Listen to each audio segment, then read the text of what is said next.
Connecting.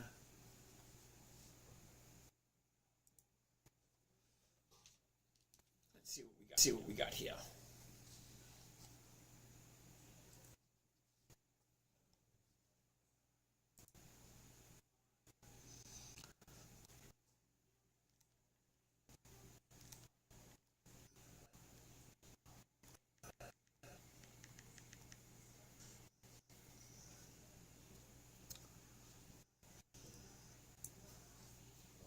Wow.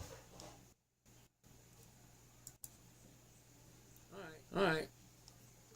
Do we know what's going on? No, we don't know what's going on.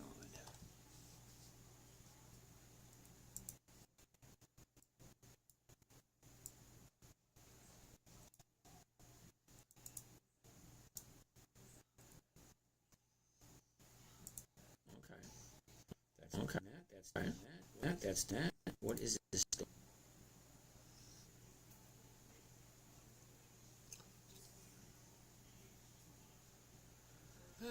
Alrighty.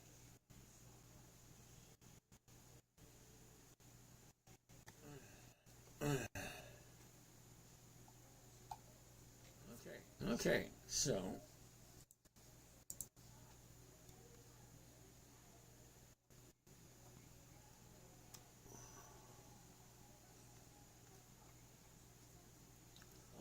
all right, Big G's in the house. Having issues with my streaming. My streaming's having issues. Earl, what's happening? Mike Kinhart. Okay, Eugene. Patricia, how you doing? Carl. Okay. Let's get out of there. Let's see if we're working properly. Luigi Rizzo. What's happening? What's going on? Dean Hubert. Michael Keiko, is that right? Lennox, Chrissy, Hollywood Norwood. Hello to you. Uh-oh.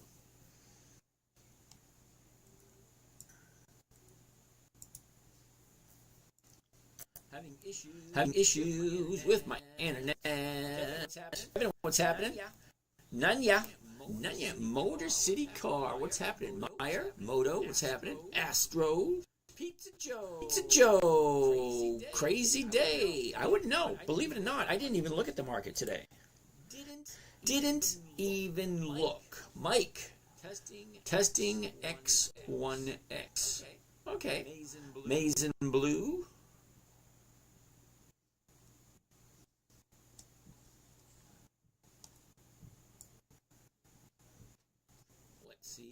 See what's happening. Edward Dad. Oh, Leeward Dad. Jerlo, what's happening? What's going on here? Trying to get my restream working. H over power. Or hover power. That could be it. I don't know. Hover power. There we go. Jerlo. Victor, what's going on? We're just getting ready to an error occurred. Okay, so while that's loading, should we sit on the sidelines till this tariff issue calms down? Jerlo, how are you doing today? Now, I'm not paying too much to that stuff. To be totally honest with you, I have no idea what happened today. I jumped in, made all my trades this morning. I turned off the computer around 10 o'clock. I had no clue what happened. None whatsoever. None.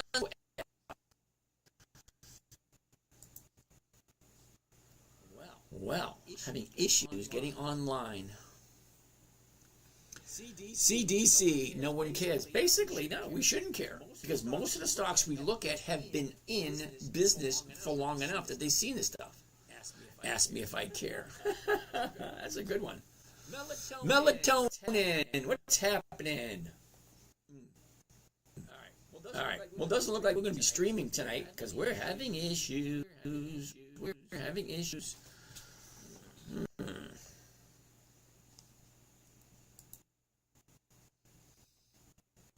Internet access. Whoops.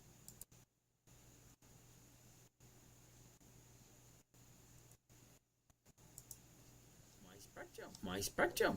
Working fine. Looks like it's working fine. If I refresh, what's going to happen if I refresh? Let's refresh. What the hell? Better refresh my Wi-Fi, see if it works. Might be a short evening. Tristan, what's happening? No, John Warner, how you doing today? Luigi, my goal is to be as carefree as James. Love it. Okay, it says Wi-Fi is a strong signal. Okay. Let's sign my account.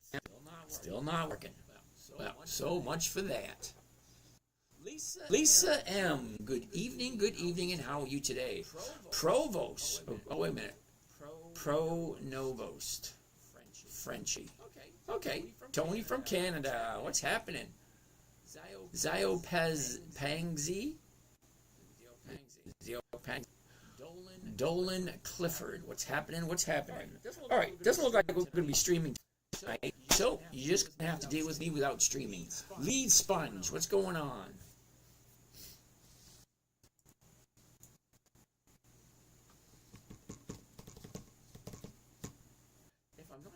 Not streaming with the computer. I might as well, because if I turn the computer off, I won't have the, okay. Lead Sponge, greetings from Los Angeles. Cool beans. You must know Howlett. He's here every time, too. Today, I lost a bit of weight. Okay. Not quite sure in the context what it is, but let's hear it. All right. Apparently, we're not going to be streaming. Imagine that. And no Yahoo Finance.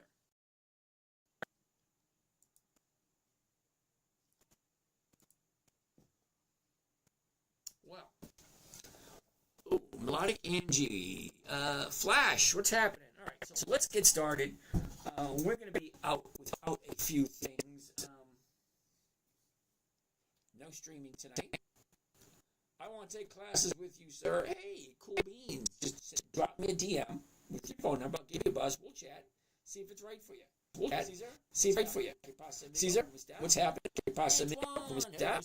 Antoine. Hello, Mr. James from Orlando, Florida. I didn't know you were in Orlando.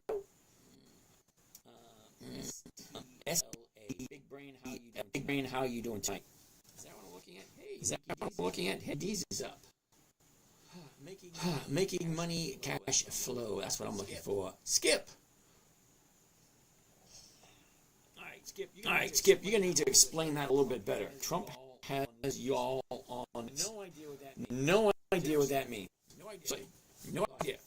Lost 33,000 today. Wow. Not bad. Hope you're well. Big Brain, I'm doing wonderful. Now, Bill Fish.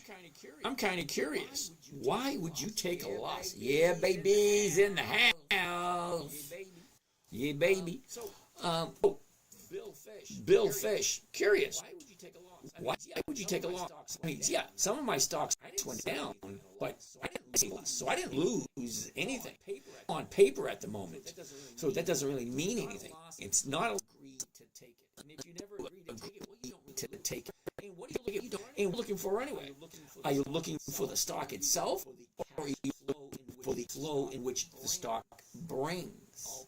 All papers. Cool beans. CCB. What's happening? All on paper. Yeah, so you didn't lose anything. Okay? Now, did you write covered calls against these positions that you have? Nope. No losses, just premiums. Flash, I'm with you, brother. I had a huge premium. Looking at the numbers, like, holy cow, that was awesome. No streaming. Just kidding with you, James. Things are shaking pretty good worldwide. Yeah, I know. Everywhere. All the people, all the peasants are getting together. Hey, we having this shit. I mean, it's everywhere. Melodic Angie, Gen X is 65 to 90. Oh my goodness. Are you trying to say that I'm a boomer? I wasn't 64. Trust me. I drank out of a hole. My parents left alone. Didn't know where I was. I fit right in the, what do you call that? All the attributes that make up an Gen Xer. La, la, la, la, la. I've learned to hold on to all stocks, even the ones that in a negative. Cool beans. You ever try no idea what gooning means? A little disturbing because people ask me I best not blurt out what to my head. Got sick. Some of my stocks do not have options. Bummer. Yep, I was a boy. I'd wake up in the morning, wouldn't even eat breakfast. I'd get dressed as soon as that sun was up, and I was out the door, and I didn't come home until it was dark. My mother had no clue where I was. Me too. A lot of 2% premiums. Yeah, flash. The numbers I was getting this week, last week, and the week before were just freaking crazy. Granted, all these premiums that came in. Yeah, it looks great on paper. On one, but on the other side, all the stocks went down. But on the other side, all the stocks went down. I had enough premiums dropping. So I didn't have any to offset the dropping. So all those damn things, they had no margin calls at all. Everything went smooth, swimmingly. All those damn things, all smooth, swimmingly, swimmingly. Nice. Yeah, every night. It says I'm streaming, but it says I'm not logged in, which is kind of weird. Here's an idea. Let's go and see if we're actually streaming. Here, you guys can't see what I'm doing. So just kind of hang and chill for a minute. I'll get this damn thing sooner or later. Right there. Okay. Now let's go. There it is. Right there. The YouTube channel. Let's go. YouTube channel. Are you guys interested? YouTube channel. Here we go. Wow. Everything is just log in today. Yep. Almost time for a new computer. This is not good.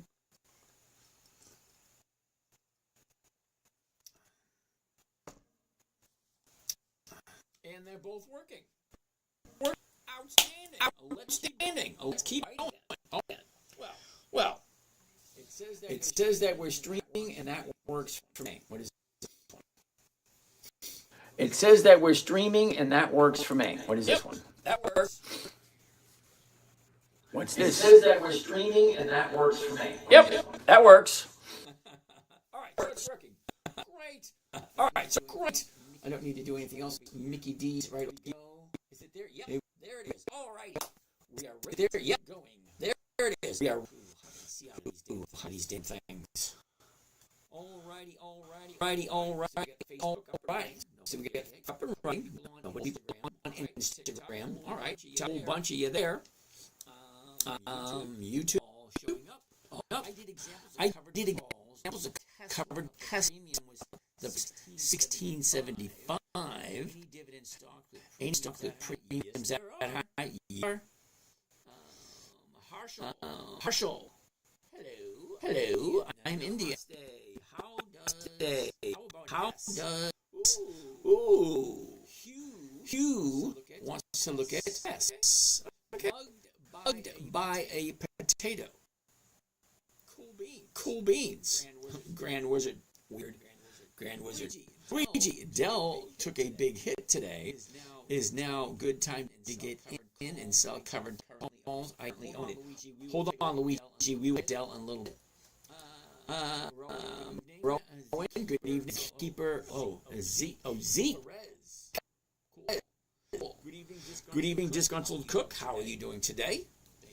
Thank you. All right, so let's take a look at what we're doing. First, let's get this out of the way. My name is James. Good evening. Is Dividend Stock Talk. We're Dividend Stocks. Full weekly cash flow. My main simple, safe, predictable, no way to lose 1% per week strategy that I created for my 9-year-old little. Let's get rolling and show you the little. Hey. Right there. YouTube. Right there. Weren't we just there a couple of seconds ago? We were. YouTube is taking a little bit to sign up. Okay, there we go. Okay, we got 2 lives running. videos, works, the oldest videos. Now, remember, when I say I created this for my 9-year-old daughter. Hi, I'm JC, and being part of my internet website club thingy, which my dad doesn't like me calling it that, but I do. Being part of that, you're going to be getting weekly lists of stocks that I'll be trading, and every month you'll be getting 4 lists. 21 days in the month of March. What does that mean? That means every single day you can buy a different stock. Every single day there's a different company paying out dividends. Anyway, no, seriously. By picking just one company per month, just one. January, February. Let's get out of here. Don't need to see that. Anyway, back in 2008, oh my God. Okay. She said, Dad, what are you doing? Can you teach me? Most adults don't know anything about the stock market, so how am I supposed to teach a 9-year-old? Okay? It has to be simple. It has to be safe, predictable, consistent, no way for her to lose. That's the 5 criteria. 5 criteria. Simple, safe, predictable, consistent, and no way for her to lose. That being said, I came up with 5 rules. Okay? 5 rules. Nupster, thank you for that. We're going to go over the numbers in a little bit and see how it affects the positions that I'm actually carrying. So, just sit tight. We'll get there. I'll address that in a minute. I have no idea what happened in the market, so I'll be just as amazed as some of you. Some of you might know even more than I do about today. Because seriously, I didn't do anything today. Well, I did my morning trading group. Fine. We looked at some trades. We saw what they opened up at. We saw how they opened. That was it. I was on for an hour this morning. After that, I have no clue. Okay. Paul, no. Not much going on to crash this week, but there's always next week. Absolutely. Will, good evening. King, what's happening? S&P dumped 5%. Okay. Cash is king. Ask Buffett. Better yet, look at Berkshire's balance sheet. Cool. STLA. Big brain. Hold on a second. When you get a chance, take a look at it. All right. Harshal, 1010 gadgets, cool beans. All right. So, I told you, 9 years old, simple, safe, predictable, consistent, no way to lose. Fine, great. That's the 5 criteria. Okay, what are the rules? Well, specifically for my 9-year-old daughter, rule number 1. This is one of my favorites. Never buy anything that you don't understand and you don't want to hold on to. If you don't understand it and you don't want to hold on to it to the day you die, don't buy it. It's actually that simple. Number 2, never sell at a loss. Kind of defeats the purpose of investing in the first place. Number 3, this is one a lot of people have a hard time with, and it boggles my mind that people have a hard time with rule number 3. Make sure the company is consistently profitable. Rule number 4, weekly options. Now, the reason I say weekly options is you only have 2 ways of making money consistently on a weekly basis. 1 is with weekly stock options, and 2, sitting in front of your computer looking for chart setups, buying and selling, day trading, basically. Yeah, no thank you. King. Oh, IU Seafood, and I'm going to hold because we are going lower, much lower. Okay, King. I'll take your word for it. I decided to buy some Ford stock today. I bought it at $9.55 a share, bought 100 shares. Step 1 done. Yay! Lisa. All right, way to go, Lisa. I'm curious. What were the option that you sold against it? Big dreams, crypto. No. No crypto here at all. Sorry. Paul, are you often in a situation where you have to pay to roll it over as it gets close to the strike price? Now, Paul, I'm not going to lie to you, once or twice in the last 2 or 3 years, I had to pay to roll something forward. But for the most part, I just roll it forward and far enough where I don't have to take any money out of my pocket. How many of your Discord members got margin calls today? Brian, to be 100% honest with you, I will not know that until tomorrow morning. Because when I say I turned my computer off at 10 a.m. this morning, I mean I turned my computer off at 10 a.m. this morning. And I just turned it back on about 15, 20 minutes, now about 30 minutes ago to sign back on with you guys. Okay, so I have no clue what happened from 10 a.m. this morning when I signed out until closing bell. So I'm totally clueless. So it'll be kind of a surprise to me too. All right, you like that, Lisa? Way to go. All right, so let's do this. Oh, Paul, I have a daughter, 26, and a son, 24, using your system in their Roth. They will be able to retire in their 40s. You're a rock star even in downturns. Paul, like I said, the numbers I've been getting lately, even as the stock market's going down, I'm getting 2, 3, 4% every week. And it's like, what the hell's going on? Stock market's dropping and I'm making more money. It's weird. But I'm okay with it. You did not do the option yet, Jewel. Lisa, it's okay. Go at your own pace. Can you explain the basic strategy? Totus. Sure. Okay, you ready? Now, most people have been here for a while, so Totus, this is specifically for you.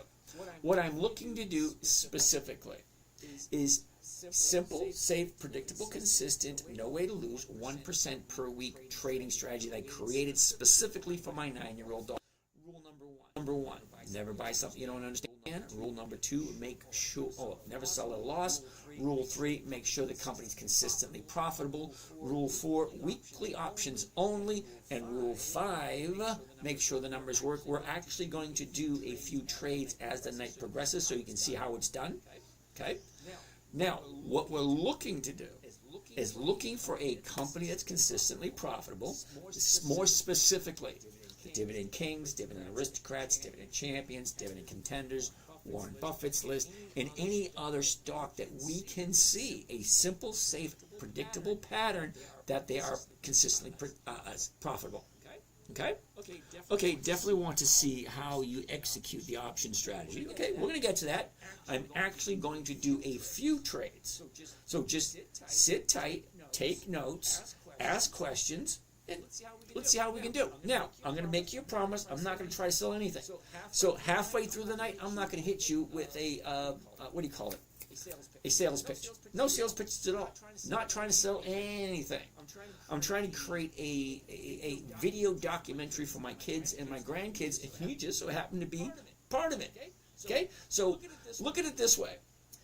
You guys are part of my little sick and twisted futuristic video that I'm going to create in about 15 years. So in the next 15 years, as I do these each and every single day, I'm going to go through little clips here and there. Almost every day I'm going to take a little bit of clip off of each and every day over the next 5 or 10 years and then create a video spanning out over the whole 20 years. So I'm kind of curious how it turns out. Granted, it's a long-term project, and you guys kind of like volunteer guinea pigs. Just sharing what's going on. All right. No infomercial. No, sorry, Hugh. Got no infomercial for you. I'm not trying to sell you anything. But wait, if you order now, you get 2 for the price of 1. Come on down. No, nope, none of that stuff. All right, so let's go look. Lisa said for her very first dividend trade, no, wait a minute, for her very first option trade with me, we had a nice conversation today. I always tell people, if you want to talk to me, I love talking to people. I love sharing information. Really, I do. And the only way you are going to know that is by putting your name, your number, and I will call you. Seriously, I'll call, we'll have a chat, and I won't try to sell you anything. You can ask a question in any one of the chats. Say, does he try to sell you something when he calls? And you can watch the answers that you come up with. I never, ever, ever try to sell anyone anything. We're all big people. We know how this works. I've written 14 books, yeah. 14 books. I got 900 videos. I got, if you name it, I probably have it. But I'm not trying to sell you. All right, so let's keep going. Lisa did her first trade today, covered call, but she only bought the stock. She hasn't sold the option yet. Okay, Pradeep, yeah, I'll give you a buzz, but 75 Corvette, yeah, we had a nice conversation. No, I was going to say, don't put your number on the screen. On the top left-hand corner, you'll see my picture up there. You tap on that, and there'll be a little envelope where you can send me a personal phone number rather than here for everyone to see it. Okay, so that being said, Lisa did her first one today. She bought Ford at, I think she said, let's open it up. Take a look at it. All right. Alrighty. Now, before we do anything else, let's go through the whole, what do you call it? Steve, oh, sorry. I see you already looked up at AAAP. Thanks. No, we haven't looked it up yet. We haven't looked at everything, but we will take a look at it in a little bit. All right, Hugh, don't put it here on the screen. Okay? Because then I have to stop what I'm doing and write it down. Send me an email or send me a text. Okay, you should be able to, in the bio, okay, each one of these profiles, I'm running on 7 different channels, so each channel has a about the author. That would be me. So in there, you just put your number, I'll give you a buzz. Okay? World you want to live in, girl. Pradeep, be careful. Yeah. Okay, so Pradeep, if someone sends you a text message or a voicemail or something like that, yeah, it ain't me. Okay, I actually physically call and chat with people. Okay, so Hugh, you do the same thing. All right, let's look at Ford. Let's look at the numbers. Let's see if I can help Lisa out with what you're doing. All right. That being said, now I can't tell you what to do. Okay. Now you said you bought Ford at $955. All right. Well, let's take a look. High, on the low. Where was it? I got to change that just a little bit so I can get a better view of that. Oops. Wrong button.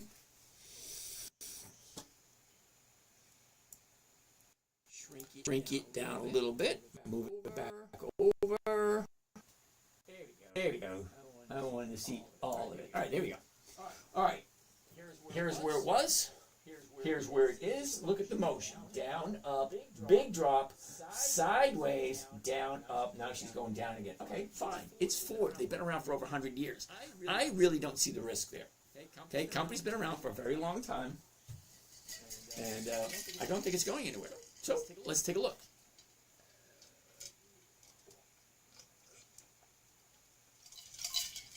All right. That being said, Jeremy. S&P is bleeding now, my friend. Okay. Can you put the camera directly in front of the screen? It would make it easier to see. Well, here's the thing. Okay? You're on the phone. Okay, the iPhone. So you're looking at the screen through the iPhone with me standing in front of it.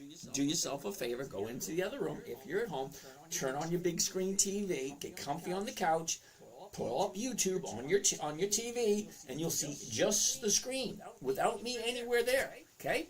Just the screen on your big screen TV. That way you'll be able to see these small numbers. That's the specific reason why I broadcast just the screen alone on YouTube. So you can actually watch and see all the numbers. It might make a little bit more sense. On your phone or your iPad or whatever, your mobile device, you're probably not going to see all the numbers. Okay, but what I'm doing, I'm just reading the numbers off the charts. That's it. So we're going to help out Lisa here with hers. It's currently at 954 at the moment. This is the 1-year chart. That's what I like to start with. I'm looking for 5 things. Okay, the high of the year, the low of the year. Where was it a year ago? Where is it now? And what is it doing? Down, up, down, sideways, down, up, down. Okay, that's simple, right? What do the numbers look like? Remember rule number 5? Make sure the numbers work. What am I buying it for? 955. Well, the 935 is going for 22. Let's move this over so we can see it a little bit better.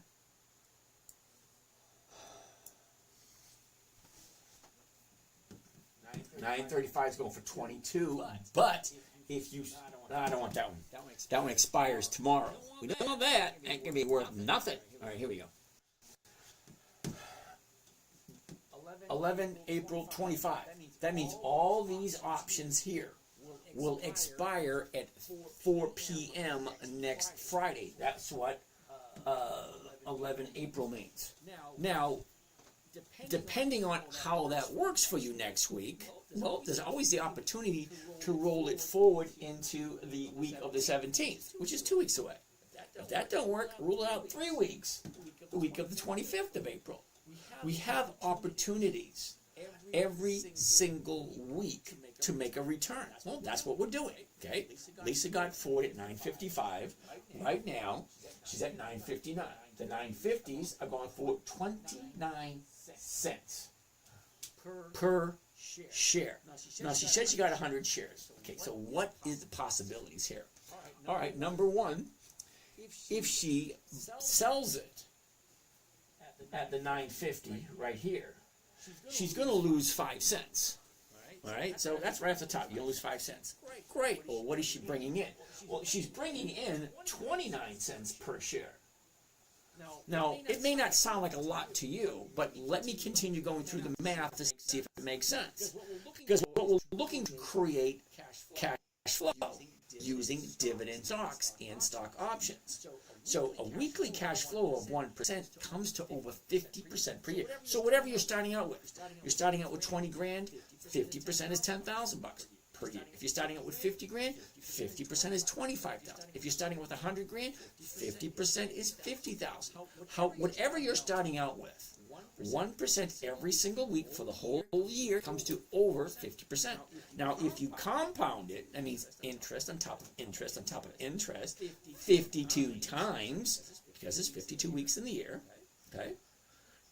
That can compound annually at 1% a week to right around 74% per year.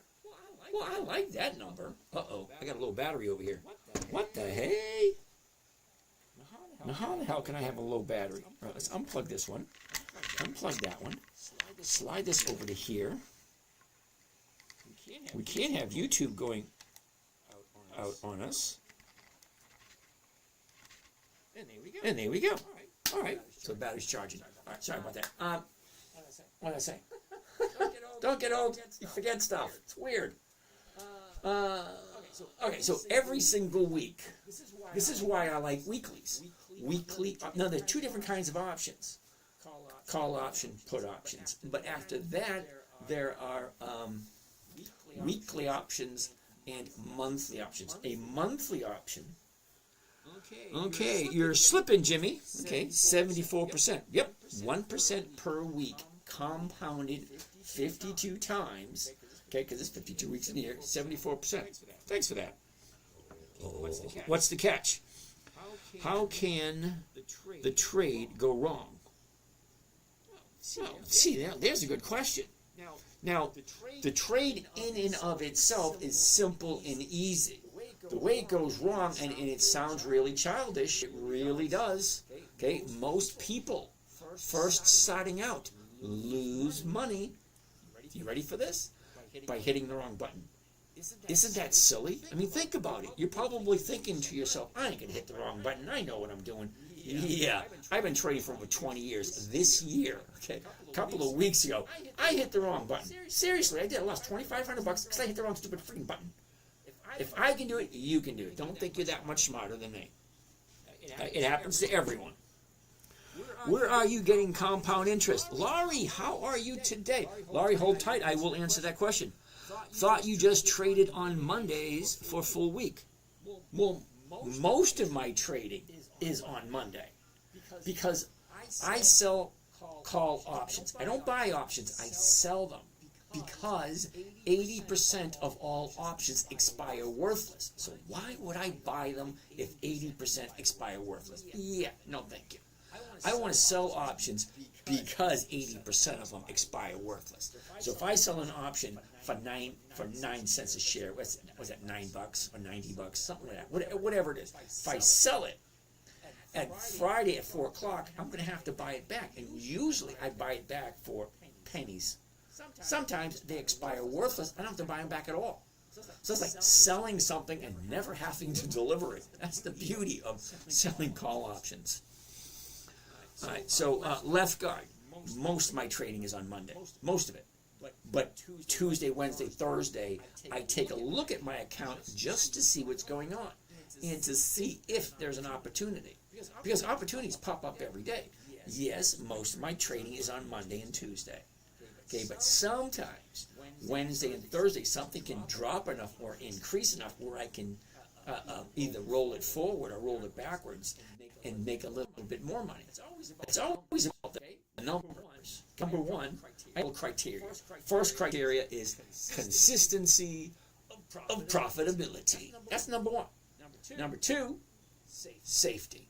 I'm 61 years old. I'm retired. If I screw up, I have to go back to work. Yeah, no thank you. I mean, think about it.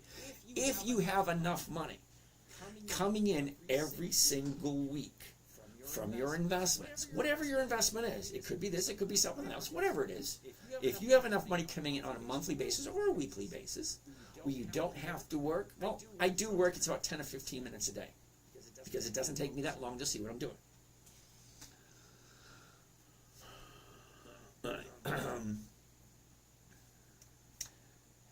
That way, I don't have to go back to work. But if I screw it up, yeah, I'll have to go back to work. But, I really don't want to. All right, so let's keep on going. What do we have over here? Matt, how are you doing today? All right, givers, takers. Jeremy, can you put the... I already did that one. Hey, how are you doing today? I'm doing wonderful. I want to invest in the market for a living. Matt, it's not that difficult. All right, so that being said, let's take a look at the numbers for Ford. Now, remember, Lisa bought Ford this morning at $9.55. Okay, currently $9.54. So the 9.50s are going for 29 cents. I'm going to lose... Oh, wait a minute. Lisa's going to lose 5 cents because remember she bought it at $9.55, and if she sells it at $9.50, she's going to bring in 29 cents. Now you take the 5 cents off of that, so she's only walking away with 24 cents. But hold that thought. Free speech. On a weekly option on Thursday, the option has so little value that I am tempted to close and open a new position for next week. Okay, so free speech, what we're going to do in that instance, we're going to roll it forward. And I'm going to talk about that in a minute. Don't let me forget it, okay? All right. So she bought at $9.55, going to sell the $9.50s, going to lose 5 cents. All right, so she's walking away with 24. Now, 24 doesn't sound like a lot, but let's do a little math. Let's break out the calculator, find exactly what that is. Okay?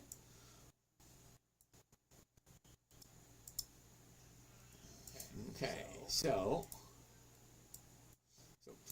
29 cents, take away 5, so she's going to walk away with 24 cents. Now, 24 cents is not a lot. But remember, she paid $9.55 for the stock. So we divide it by $9.55 that she paid for the stock, and she's walking away with 2.5% for 1 week. Okay, now do you understand what 2.5% every single week comes to? Okay, it's over, I'd say, in 58%. Let's see if I'm right. Okay, Totus, hold on a second. Multiply this by 52. 130. All right, I was close. I was doing it in my head. I'm not a math genius, but I've been doing it a while. So, Totus, here you go. Let me explain to you, Totus, what the risk is. Besides the fact of the possibility of hitting the wrong button and doing something stupid, which, by the way, it is going to happen to each and every one of you. It happens to everybody. So don't think you're that special that it's not going to happen.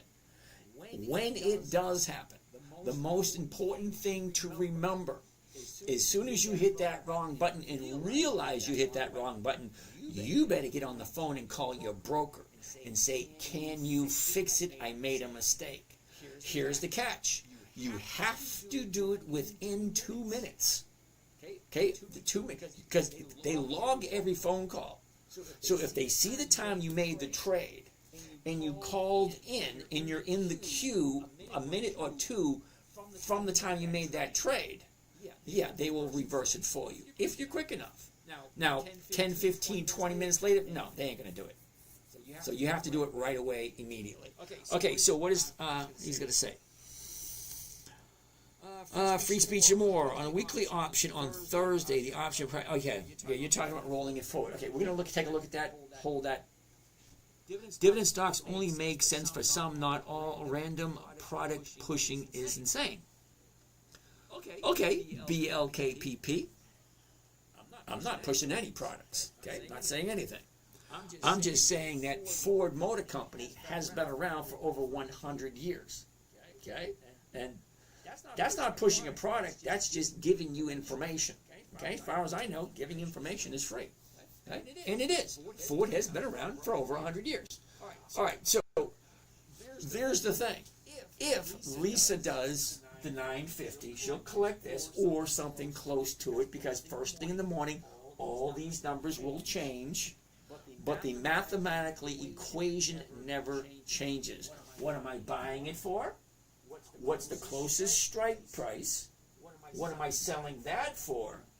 And what kind of rate of return is that? So you take what you receive and you divide it by what you paid, and that's your rate of return. So here's the catch.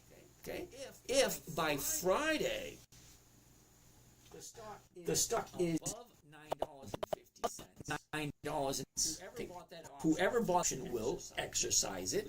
Lisa will get all her money back, but she gets to keep the 24 cents per share, totally separate. Okay, so she makes that little rate of return by selling a covered call every single week. If it's above 950, Monday morning she'll have all her money back plus their profit. Now, if it's at 949, what happens? She keeps her profit, she keeps her stock, and she gets to sell it again at 950, and maybe pick up another 1 or 2 or 3%. You get to do it every single week until it hits your target, and you are the one who gets to choose your target. Okay, any contract has 4 items: beginning date, ending date, consideration, which is the money, okay, the premium, and meeting of the minds, which means a mutual agreement.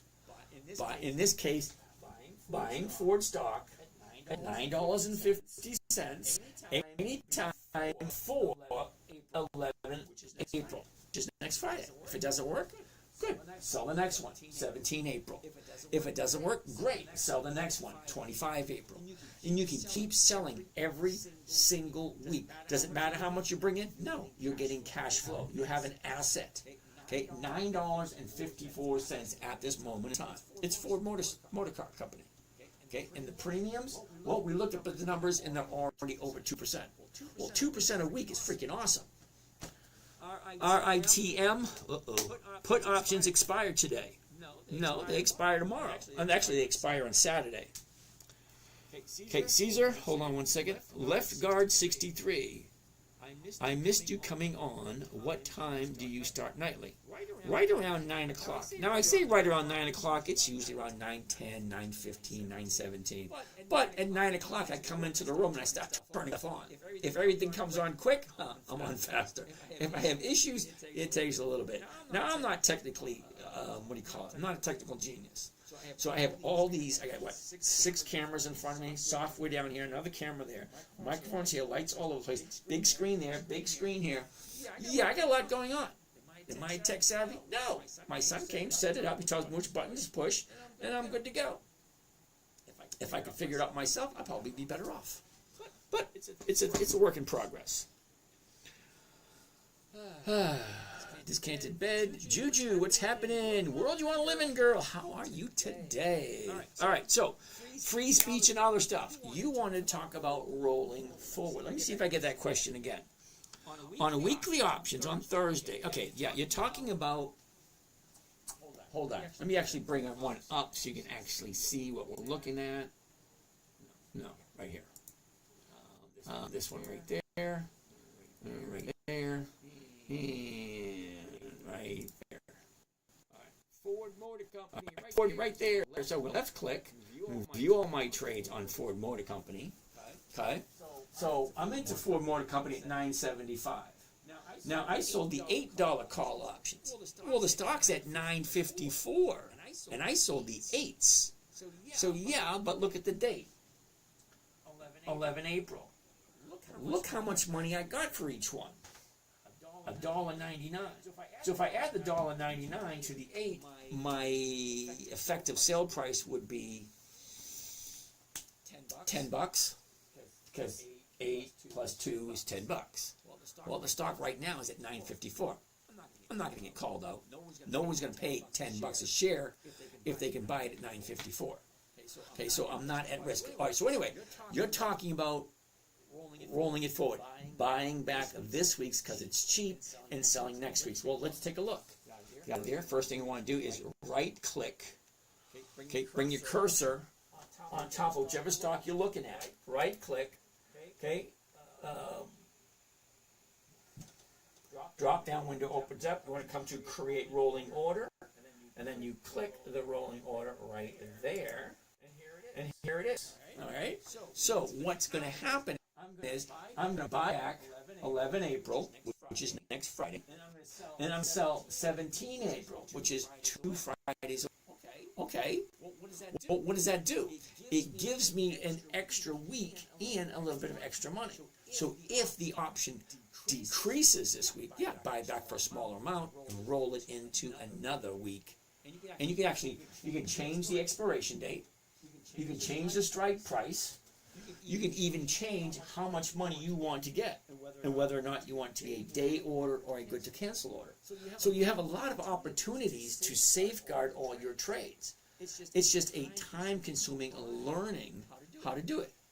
That's why we have that morning trading group, so you can ask questions. All right, so that was Ford. Okay, Lisa, I hope that made sense.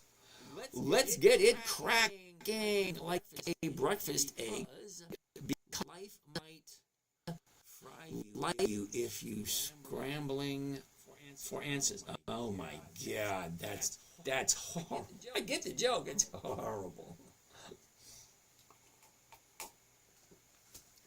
Radio Barry, how are you today?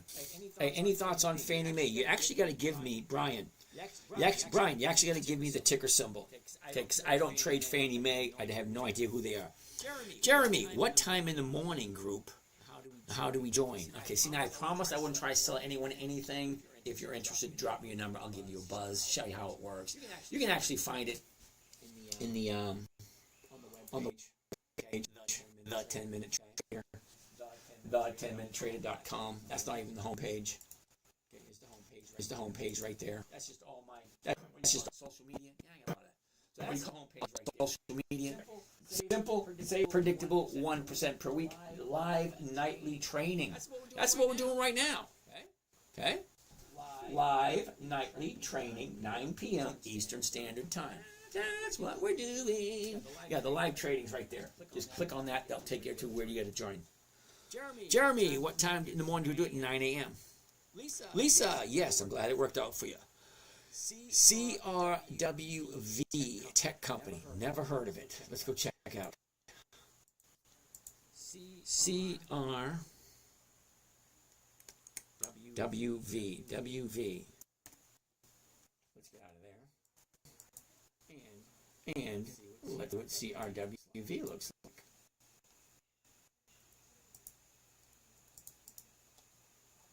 Huh. That's weird.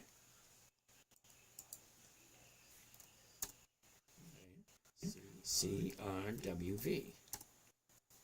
Okay, some strange reason, only 5 days is showing up for CRWV. I'm going to say no to that one. It's just not working. Where is morning trading? Morning trading is right on Zoom. Zoom. Product supply. The number one question is, how did you do if you were early to predict the $1,700 down drop? Yeah, that's the wrong question, dude. I don't pay attention to that. Yeah.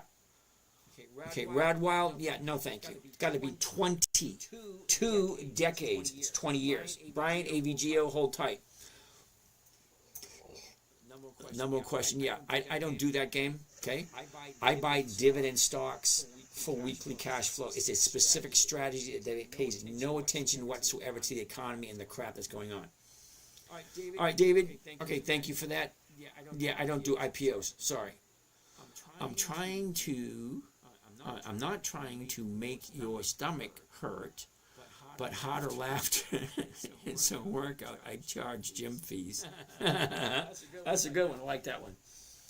Okay, Totus, is there any time where the margin percent you can arbitrage shrinks? I haven't noticed it. Josh wants to take a look at General Electric. Now, General Electric, I can get behind. They're okay, but look at the big drop today on GE. So before we discount it, all right, STLA for the dividend. Okay, big brain. I told you we'll take a look at it. Let's take a look at it. Okay, STLA. Now,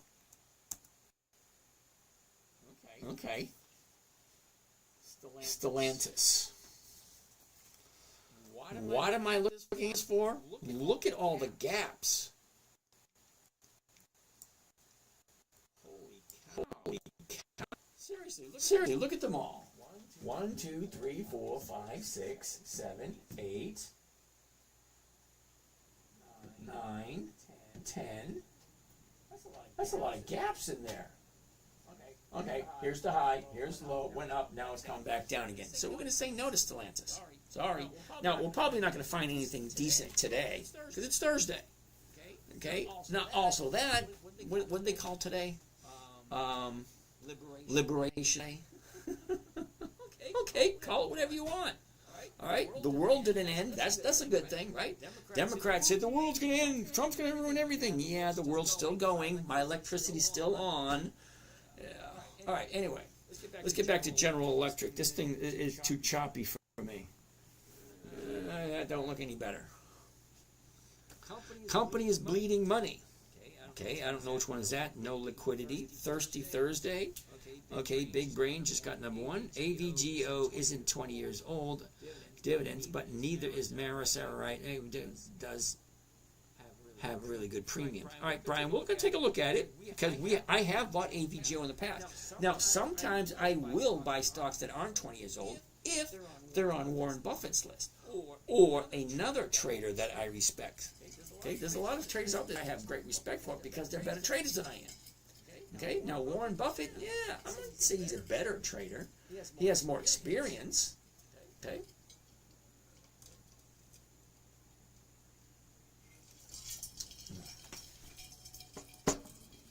That's so much better than the tea.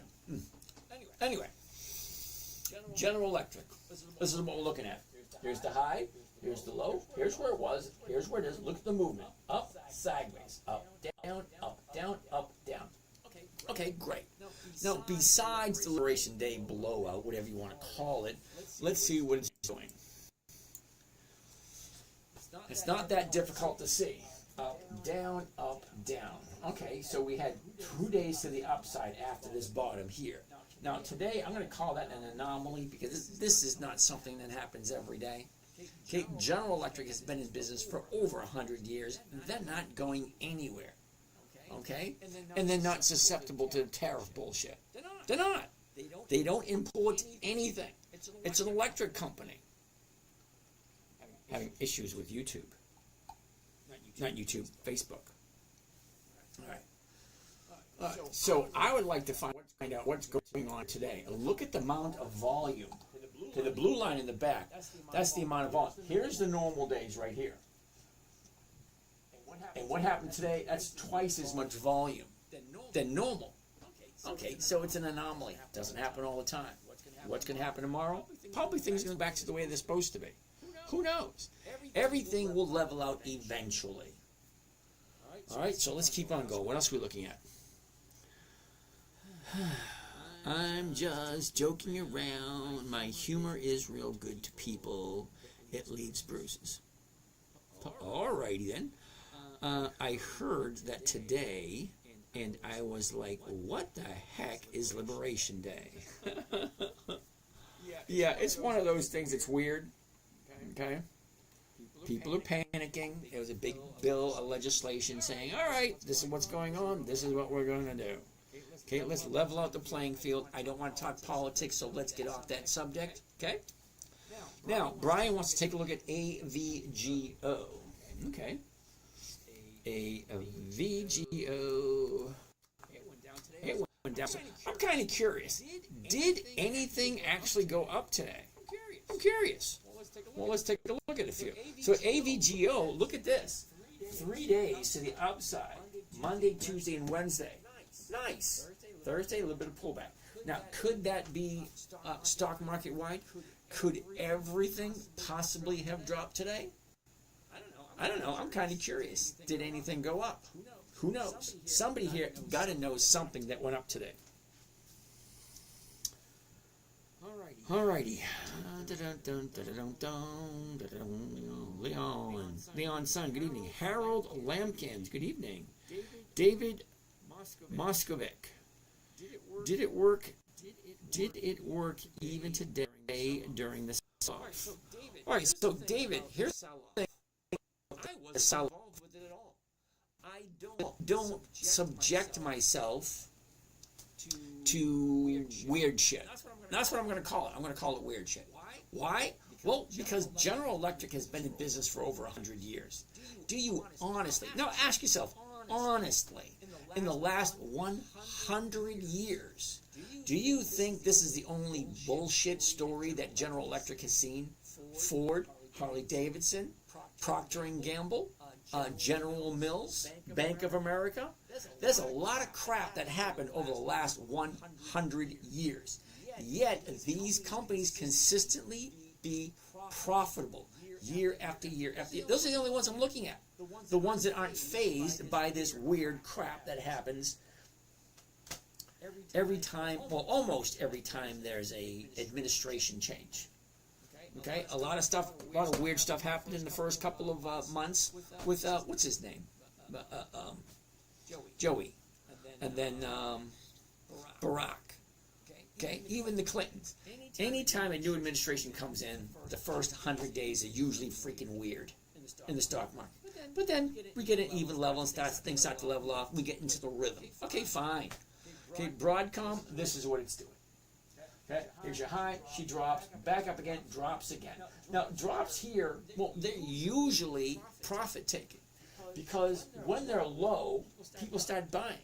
And as they go up, look at from 200 to 240. That's a $40 increase right here. $40 increase. Well, yeah, that's a 20% increase from here to here. Yeah, profit taking drops. Okay, here, 175. Then it jumps up to 200. That's a $25 increase. $25. Okay, that's another 10 or 15%. No, about 10%. Okay, yeah, profit taking drops again. Now here we are here. The anomaly today, I'm going to have to overlook it because it's going to ruffle some feathers for a little while until people say, wait a second, the world didn't end. The electricity is still working. The gas stations are still pumping gas. The traffic lights are still working. Everybody's still going to work. So no, it's not the end of the world. So let's just figure out what's going on and get back to business as usual. All right. So that being said, EVGO, the numbers look interesting. Okay, because we're currently at 154. Okay, and the 155s are going for $5 a share. That's over 3%. But the big question is, do you like AVGO enough to buy it and say, you know what? I'm going to hold this to the day I die and sell a covered call every single week, week after week after week after week, until it hits my target. Because honestly, I could care less about the company. Seriously, I can. I think it's great that they consistently profit. Wonderful. Those are the only ones I want to play with. Okay? They're the only ones invited to my sandbox. We play around a little bit. I get some cash flow from each one of them. And when they're done giving me some cash flow, I move on to the next one. But every once in a while, I'll come back to AVG. Because after she goes down, she goes back up again, makes her profit, and comes back down. And then here, where you sell, you just wait for it to hit the bottom again. Once it hits the bottom, turns around, then you jump back in. You get your profit, it's going to drop back down again. That's all stocks do. They go up, they go down. So my idea, for me, is to collect that 1% every single week. Deeds Power Wagon. Back again. Cool beans. Buffett is cashed up for bargains. Hey, I don't blame him. A lot of people are going to panic. And what do people who panic do? They sell and they take the losses. Am I going to sell? No. I've been playing this game long enough. Okay, remember, I've seen, and I actually lived through, okay, I was actually investing during the Y2K. Some of you remember that. Some of you have no idea what Y2K is. Okay, but during Y2K, there was a huge sell-off. And then the dot-com bust. Dot-com bubble. Okay, I lost a shitload of money then. Seriously. I lost $91,000 in 1 week because of the dot-com bubble. All right. And then in '08, the financial crisis, stocks dropped anywhere from 50 to 70%. People panicked and lost their money, lost their shirts. And then we had that other one in 2021 with that jabby thing. Yeah, I'm not going to say that. Only because I don't want to be canceled. Anyway, don't get me started. But anyway, remember, these companies, or most of these companies, are going to be around a lot longer than you and I. Coca-Cola is over 140 years old. Okay? Consolidated asset, over 200 years old. And you really think the world's going to end for these companies that have been around for 100 and 200 years just because we enter the game? No. Okay, stocks go up, we make a profit. Stocks go down, we sit on the sidelines and wait. Okay? I want to buy here as she's turning around going up. Once she gets up to here, okay, even when she goes up 1, 2, 3, 4, 5%, I want to get my one. I'm only looking for 1% a week. That's all I'm looking for. But I can do it consistently every single week. I'm not greedy. I can honestly really care less if the stock goes from 154 to 230. Honestly, I could care less. I'm not looking for that. I'm looking for safety, predictability, consistency, and profitability. That's what I'm looking for. Okay, I created the strategy for my 9-year-old daughter, and it worked better than any strategy I had. So I'm using her strategy. Now, I did show it to her. I did show you the princess a little while ago. Anyway, I get on that rant, and I start just going on and on and on. All right. TJX went up today. Oh, did it really? Okay, we just looked at Broadcom. Didn't do anything big. So TJX, let's take a look at that one. TJX. Holy cow, it did go up today. See? Not the end of the world. Yeah, unfortunately, I'm not going to buy it. Look at it. Okay. All right, hold on a second. I'm going to go back. I want to show you something. Okay. Every time I look at any stock, I always go systematically. Okay? A plus B equals C, then I come to D, so on and so forth. 1, 2, 3, 4, so on and so forth. Step number 1, always the 1-year chart. Always 1-year chart. Now I'm looking for certain things. 5 to be exact. 1, the high of the year. Well, look at it. There's about 1, 2, 3, 4, 5, 6. 6 times, and it wouldn't go higher than that. Well, that's good to know. It's good, valuable information. All right. The low of the year. Right there. Where was it a year ago? Right there. Where is it now? Right there. And what is the motion of the ocean for the last year? Down, up, down, up, down, up. Look at the waves. Down, up, down, up, down, up. Now she's going up. However, before we even go here, look at the up for the last couple of weeks. That should stick out like a sore thumb. So I want to zoom into it really quick. Yeah, I'm not jumping on that pony. Sorry. Okay, look at this. Nice run up. One thing I never do. Okay, I don't buy at the bottom. Okay, because you don't know if it's the bottom, because the next day it could be lower. But here, that's the bottom. 1 day, 2 days the upside. I'm in on the 3rd day. That's me. You guys have to figure out what works for you. Okay, 3rd day I'm in. Take it for a little ride. I don't want to take the whole ride. I just want to go for a little ride. Get my 1% every 5 days. Okay, take a look. What do the numbers look like? Is there a possibility for me to make another 1 or 2% using the same wave? You know, taking the wave for a ride, a little surfboard, whatever metaphor you want to use. If it continues to go up and I continue rolling it forward, right? Excuse me. Continue getting my 1% every week. Well, great. I'm okay with that. But if I buy down here, remember, third day up, okay, and it's up here, I'm seriously thinking of jumping ship. Because what's going to happen? Well, look at the bottom. 112. Where is it now? 128. That's a $14 increase. 10, yeah. No, wait a minute. 10, 16. It's a $16 increase. A $16 increase on a $112 stock is close to 15%. That's a big jump. 15%. Yeah, I'm out. Okay, could it go higher? Yeah, it could. I'll ride it until it stops and starts turning back down again. Then I'll get rid of it. And then jump on to the next one. Because guess what? When it hits its high and starts taking profits, it'll take about a week or two for it to come all the way back down here again before it comes back into the buying range, you know, where it hits the bottom, turns around, goes back up again. Yeah. So I'll put this one on the side for 2 weeks, come back to it in 2 weeks and see what it's doing. If it's doing what I like it to do, then I'll jump in again. If everything else looks okay. That's just the way it is. Because I look at the same stocks over and over and over. And then there's a reason why. Well, they're over 100 years old, a lot of them. They're consistently profitable. Well, that works for me. Okay. Lisa! Me too, cool beans. Luigi wants to take a look at Coca-Cola. Now, you really can't go wrong with Coca-Cola if, this is a big if you're okay not getting 1% every week. Now, I'm not going to do Coca-Cola. It took me 2 seconds to see that. It's at the high of the year. Yeah, no thank you. What do you think happens after the high of the year? It went from 68 to 74. Well, that's a $8 increase, which is what, 12%? From here to here, 12%? Yeah, they got profit taking coming right around the corner. Okay? All right, so that's Coca-Cola. But think about it. If you buy Coca-Cola at 73, the 73 is going for 106.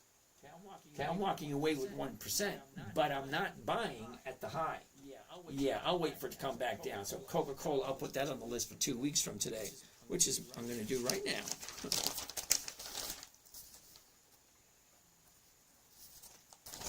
All right. So that being said, that's Coca-Cola. Now, Coca-Cola's been in business for over 100 years. I really don't think there's a risk with Coca-Cola other than hitting the wrong button. And that does happen. Nice. Matt likes it. Romario.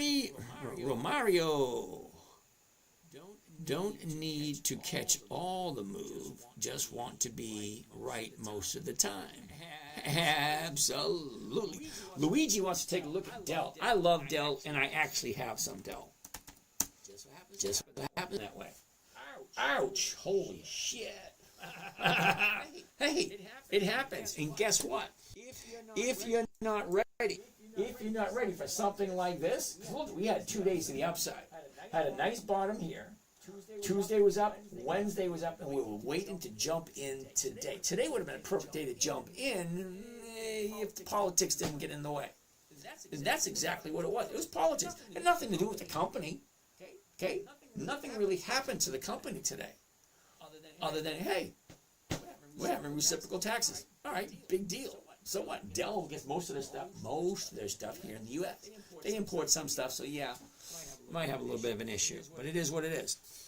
What is the best amount of money to start with in the markets? Matt, I can't answer that question for you because I know absolutely nothing about you. Okay? My suggestion to everybody who starts out, paper trade for a while. It may sound like a waste of time, but as you are learning, you're not losing anything. Okay? Then you have to decide what's the right amount to start out with you. Now, when I first started, back in the 90s, I started with $12,000. I actually took a mortgage out on my house, released some equity. Because I'm one of those guys who will buy a house. I won't buy a house unless it's all busted up and needs work. Because you make your money in the real estate market when you buy, not when you sell. You make your money when you buy. Because you have to be able to see the potential in the dwelling that you're going to get. And if the potential's not there, well, I don't want it.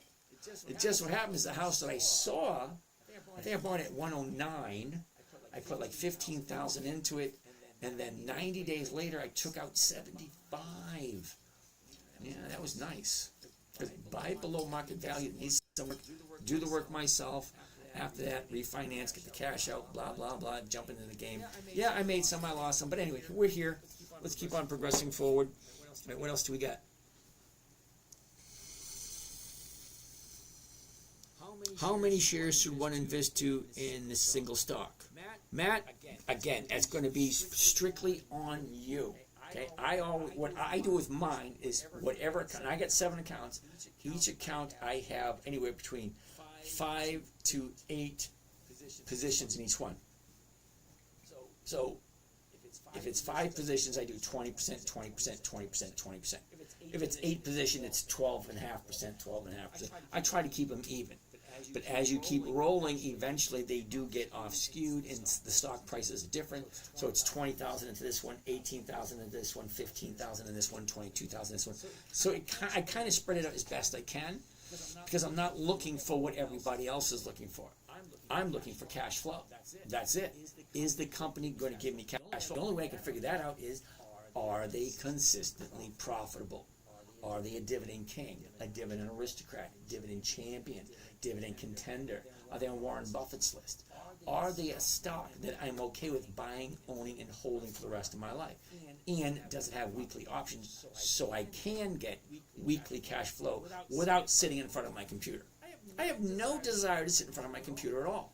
I have no idea what my accounts did today. None. Because I haven't looked at them yet. Okay? Now, this is one of them. I haven't even looked. I did. It's weird. You know, people think it's weird. Like, well, I don't need to. Because I did all my trading on Monday. I looked at all my stuff this morning, and guess what? Tomorrow's Friday. Options are going to expire. So I'm going to take a look at all 7 accounts, and I'm going to look at, hey, what is possibly, which one of these trades is possibly going to give me an issue? Well, most of them, the options are going to expire, or I'm going to push it into next week. One or the other. It's not as complicated as most people think it is. It was created for a 9-year-old. I don't know why adults don't get it. Are you profitable, sir? Raul Gupta. Do you trade for a living? I am retired. Okay, so I don't do anything for a living now.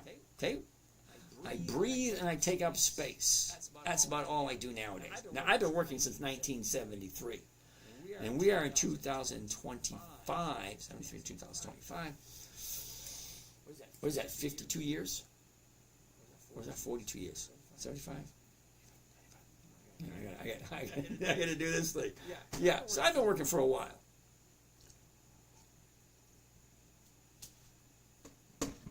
All right. So am I profitable? I am. I made more money this week than I should. Doing what I'm doing. My goal is 1% per week.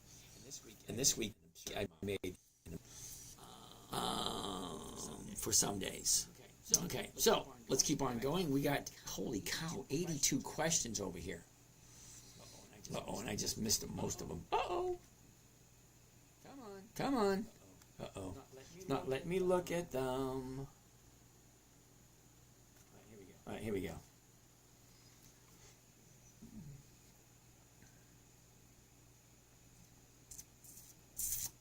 Don't forget, squeezing upside lower, CRWB, got that one, Ray Barry. He has a paid group you can join. Thank you, that silver guy. Houston Daniels, hood is squeezing upside or lower. I'm assuming you're looking at Robinhood. H-O-O-D. H-O-O-D. Now, that one, I run it only because Robinhood's not 20 years old, and I don't think they have that many profits. All right. Here's the high. It's low. She jumps up, pulls back. In 2 days, the upside. It would have been nice to jump in there and take up that lower. Look at your high here.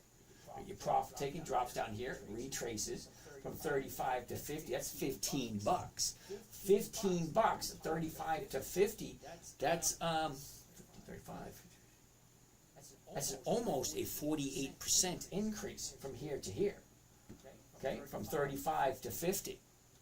Okay, that's a big increase. So yeah, profit taking dropped down. Now she's moving back up. Today's the anomaly. Yeah, it's going to take about a week or so to get rid of this anomaly effect, where things start going back to semi-normal. Don't forget compound interest, please. Oh, Laurie, yeah, let me do that one. Okay, hold on a second. Matt, he has already admitted he's going to convince you to invest. Matt, I did not say that at all. Hey, well, let me read what Radfit said. Radfit, you're not being totally nice here. For some days, okay. Matt, he already admitted he's going to convince you to invest. Then he's going to outsmart you and take your money. Then the controllers of the market will manipulate it and take his. Cool beans. Radcliffe, I love negative people. Because they say if you don't have enough haters, you're not working hard enough. And that's pretty good hate stuff, dude. I'm glad you find that I think that I'm that way. Okay, it's a freak. You can think whatever you want. Disco XP, cool looking chart behind you. What's that? That is Robinhood. That stuff. Now I don't do Robinhood because they haven't been around long enough, which means they don't have the historical performance that I'm looking for. Okay? Did Trump also liberate you of your portfolio gains? Nope. Not a single penny has left my account yet. Okay, Laurie, let's do compound interest because you're interested in that. Let's see if we can do it this way. What the hell is that? All right, that's what I want to see right there. Compound interest calculator. A1 stake, nope. All right, we got. Donnie is sure waging war against my 401k. All right, sorry, dude. Appreciate it, Radit. James is legit. Take my words for it. I would know if he wasn't. All right, thanks, Matt. Lisa M. Gupta, you're 16. You have a long life to live. Just keep moving forward. Learn from your mistakes because your mistakes are not necessarily bad if they're your teachers. Yeah, if you learn from your mistakes, that's awesome. Okay, that's what you got to do. You get up, you fall down. Well, you get up, you fall down. And you keep getting up after you fall down. All right, so compound interest. Let me show you exactly how it works. Okay, calculator. That's it. Okay.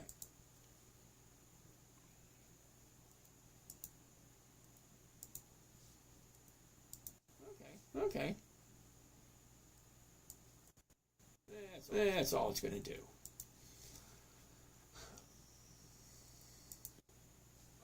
All right, so that's going to do nothing. All right, clear that out of the way. Clear. Why is it not clearing? All right, open it up again. Hold on. Calculator. And here we go. And here we go. All right, that's better. Okay, so compound interest. You ready, Laurie? Here we go. Let's say, hypothetically speaking, all right, I want to do 1%. So 1.01 plus memory. Clear. All right. So, Laurie, let's start out with $100. All right. So, $100. Now, we want to multiply it by 1.01. The reason being, 1% of 100 is going to be $1.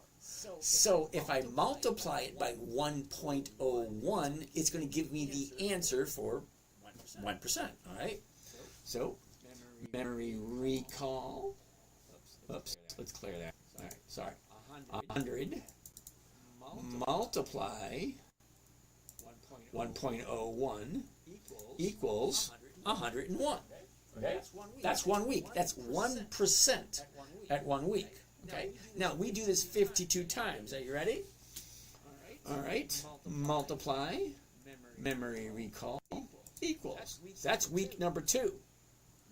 Multiply, memory recall, equals. That's week number 3.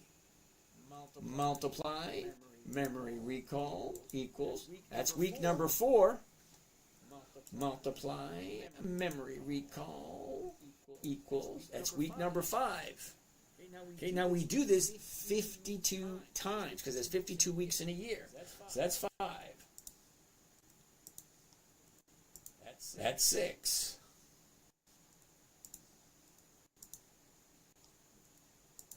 That's 7. There's 8. Do you see how this number here is starting to get bigger? Okay, it's growing by 1% every week, but also this is the compound. This is the interest right here on top of the interest, because this here is interest 1% a week, but this is 1% of the 1%. Watch as it continues to grow. So we're up to 8 weeks so far. Multiply memory recall. That's 9. Multiply memory recall. There's 10. Multiply memory recall, there's 11, so on and so forth. So by the end of the year, by end of 52 times, this number should be around 150 or 160, somewhere in that area. But here's the thing. Let's get rid of this. Get rid of this. All right. I actually created a compound weekly interest calculator, which does the exact same thing. But this one that I created allows you to have... Sorry, a bug flying in my eye. All right. This one allows you to start off with a certain amount of money, and it allows you to add in a certain amount on a weekly basis, bi-weekly basis, or a monthly basis. So let's say I start out with $1,000. All right, let's start out with just $100. Okay? Go on that example I just gave you. Okay? Let's put in $10 a week.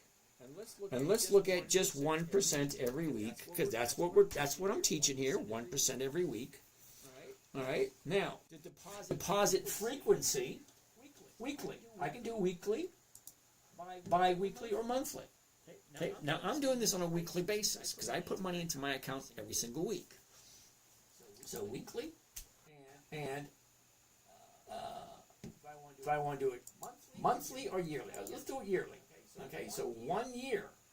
Remember I said it should be about 74%. So when I hit calculate, this should come up to somewhere around $174. That's not right. Oh, all right, hold on. Let's get rid of that. 0. Okay. All right, so it's 167. So it's 67%. So 1% every single week is 67% per year. All right. So let's see what happens if you add $10 a week. All right. So add $10 a week. Okay, at the end of the year, you get 845. The interesting thing about it, when you compound your interest, you get interest. And then the next week you get interest plus interest on top of the interest. And then week 3, you get interest, then interest on top of the interest from week 1, and interest from the interest of week 2. On week 3. So week 4, you get interest plus interest from week 1, interest on top of week 2, interest on top of interest of week 3. So as you keep going throughout the year, the interest just keep compounding, gets larger and larger and larger. So I actually had to create this calculator because I wanted to see what it would take to get to some kind of a target so that I can retire sooner. And I retired at 59. Well, it's later than some, earlier than others. Bryce, how are you doing? Oh, A1 stake, more like compound losses under Trump.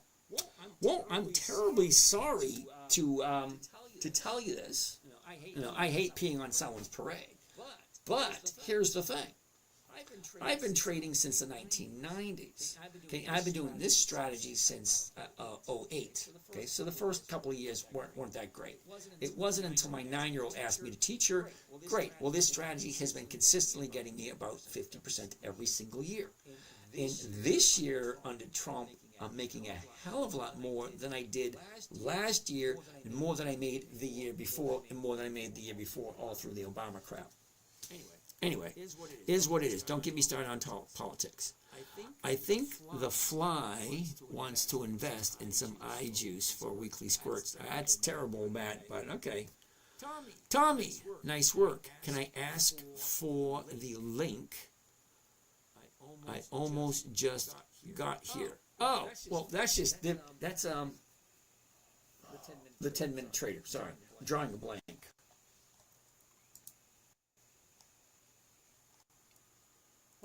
Homepage. There we go.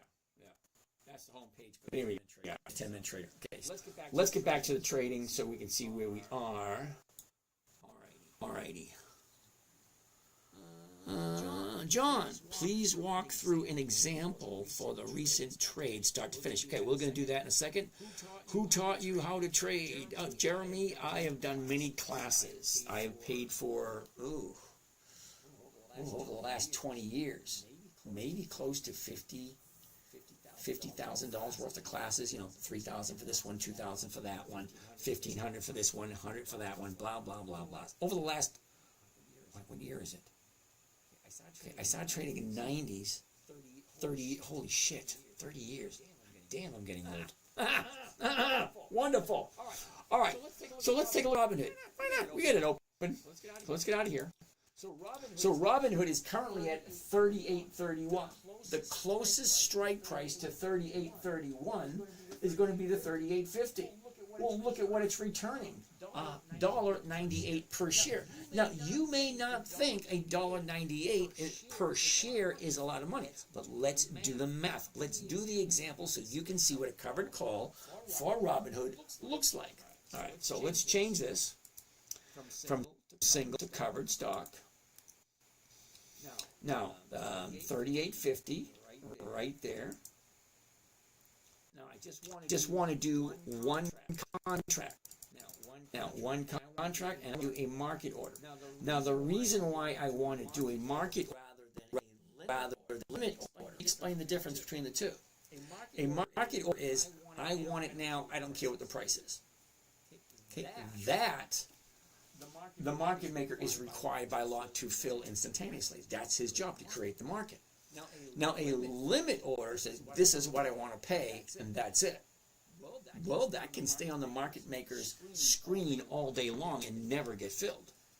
Now, the reason why I like market orders when I'm entering into a trade, because I'm buying the stock and selling the option at the exact same time. So the option, I need two hands for this one. So the option and the stock are linked together. So I know exactly what I'm making before I even do the trade. Remember when I said simple, safe, predictable, and consistent, and no way to lose? Okay, that's the 5 criteria. Simple. Okay, a covered call is one of the simplest, safest trading strategies there is. You can even do it an IRA. Some strategies you cannot do in an IRA, but a covered call you can, because it's simple and safe. That's why they allow it in a regulated trading account. Okay. Predictable. I know exactly, max profit. I know exactly what I'm going to make before I even do the trade. It might not be exact, but it's pretty damn close.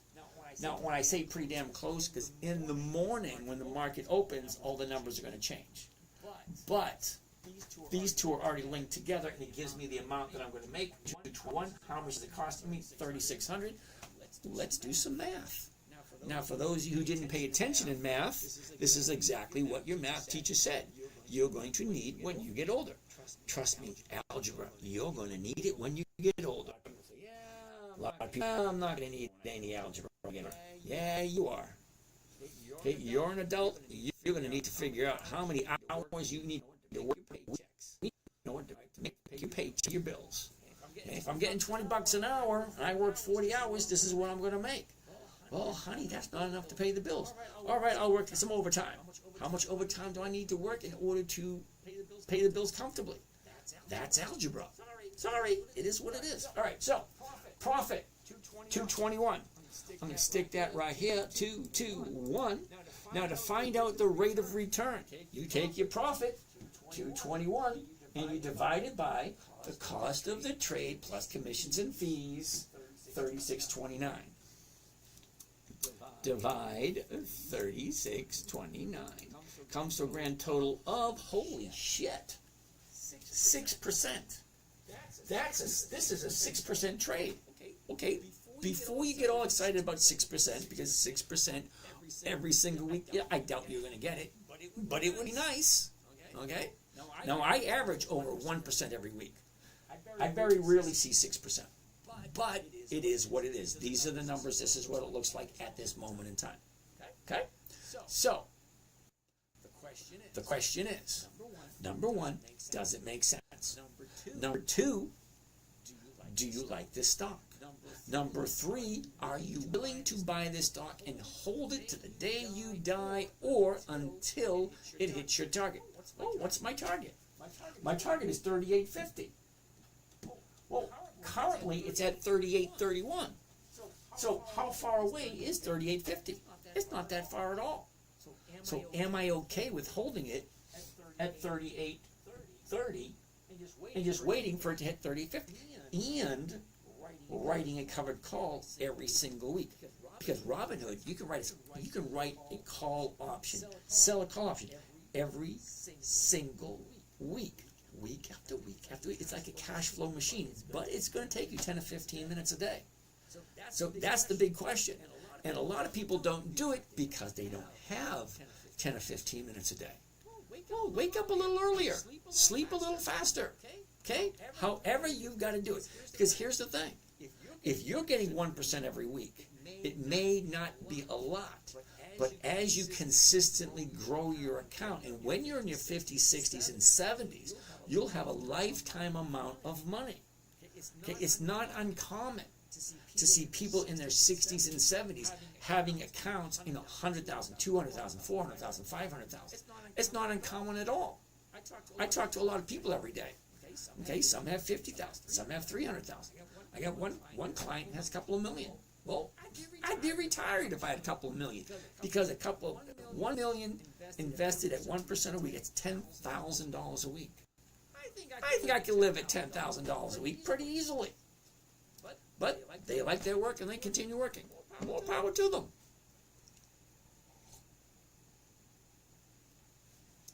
Let's go on to the next one. So, the question is, do I like Robinhood? Am I willing to buy it, hold on to it, write a covered call every single week, even if it brings me 0.5%? Because 0.5% every single week is over 26% per year. And when's the last time you got 26% per year? Well, this is giving you 6. Okay, now 6% is going to be what, a 300% return at the end of the year? Okay, multiply that by 52. 316%. Well, that's a nice number. All right, Antoine says strategy's working for him. Dang, that's a lot. Oh, look at that. Ganishnu Tinishnu. Scam, everyone.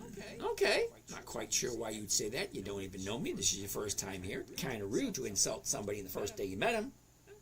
Is what it is. Do you ever close or buy back the option before it expires if a good profit was achieved? Absolutely. But here's the thing. Now, when you sell an option, hold on a second, another question. CPNT Fantastic. Oh, Captain Fantastic. Cool.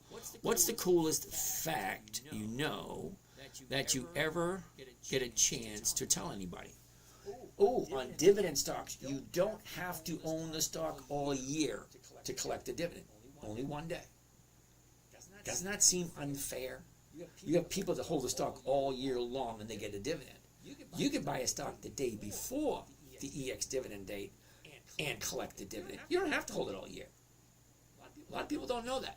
I didn't know that when I first started. It took me years before someone explained that to me. Dividends, yeah, I don't want to wait a year to get those things. You don't need to wait a year. 1 or 2 days, that's it. All right, let's go to the next one. Captain Fantastics, okay. Great dividend fact, thanks. All right, so let's keep on keeping on. Oh, okay, so Christ Moneymaker says Fannie Mae doesn't pay dividends. All right, so much for Fannie Mae. That is the definition of covered call. Covered means you own the underlying stock. That means you're covered. You're safe. You're good to go. However you want, whatever analogy you want to use. You're under the umbrella. That's a good one. Radio Barry, when is the morning trading? 9 a.m. Monday, Tuesday, Wednesday, Thursday. And Friday we jump in at 2:30. The reason being at 2:30 because the market closes at 4. All the options expire at 4 p.m. So we want to make sure everybody's profitable. Okay? So if I'm going to be your mentor and you're going to be trading with me, my job is to make sure you don't lose. Now, I can't help it if you hit the wrong button. That I can't help you. Okay? John, when do you close the option position? Okay, John, usually 80 to 90% of the time, I let them expire. Okay, so I sell it on money. See, the stock market is strange because to do any kind of transaction, you got to buy something, you got to sell something. Okay, that's the way it's always fixed in people's mind. You got to buy something, and then you got to sell something. Well, in the stock market, you can do it backwards. You can sell something that you don't own, and then later buy it because it closes out the transaction. Any transaction you make, you're buying something and you're selling something. It's the same two things, buying and selling. Okay? Buy, sell, buy. It's still the exact same equation. It's called context. Okay? So if I sell it first, later on I got to buy it. So a covered call is I own the stock and then I sell somebody a stock option, which later during the week, Friday afternoon at 4 p.m., it's going to be in the money or out of the money. It's going to be worth something or it's going to be worth nothing. But they all expire on Saturday. They say Friday because you can't do anything on a Saturday. So if it's in the money, at the money, or out of the money on Friday afternoon at 4 o'clock, well, there's your answer. So if I sell something for $100 on Monday and Friday at 3:59 p.m. it's only worth $1, I'll let it expire to nothing. Do you use trade lines in your trading? I have no idea what you mean by trade lines. Or do you mean trend lines? Because the difference between a trend line and a trade line.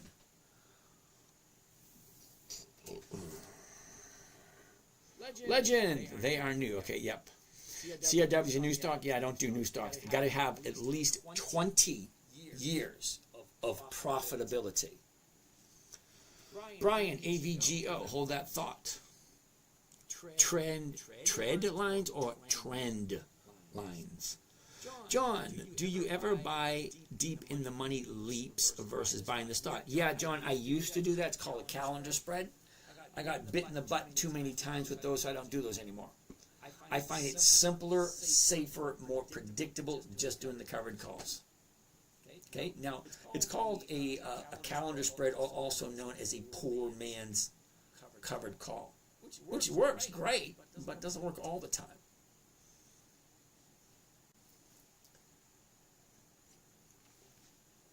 Josh, we already looked at General Electric. So Brian wants to look at AVGO. All right, let's look at AVGO. Let's get out of that. Let's get out of this. Let's get back to right here and pull up AVGO. AVGO. Is that Broadcom? Okay. Now, Broadcom, don't get me wrong, I've traded it once or twice. But look at the chart. Here's the high, here's the low, here's where it was, here's where it is. Look at this. Up, sideways, big jump, now it's dropping. And it's continuously dropping. Look at the highs here, it's continuously dropping. Now it stopped here for a bit, tried to stop here, but it kept on going. So today, Liberation Day, kind of put a monkey wrench into things. Is Broadcom really going to be affected by the tariffs? Probably not. But panic selling, when it rains on everyone. Okay?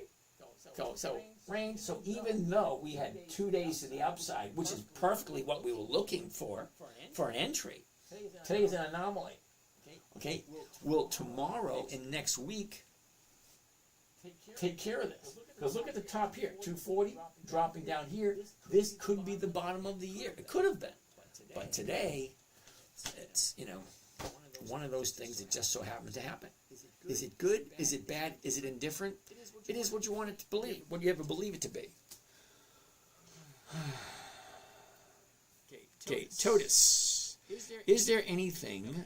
Is there any time when the margin percentage you can arbitrage shrink? Okay, TOTUS, you're going to have to be a little bit more specific of what you mean by that. It's not as clear as you think it is, that question. I agree with A1 Steak. Show us your portfolio. Why the hell would you want to look at my portfolio? Oh, wait a second.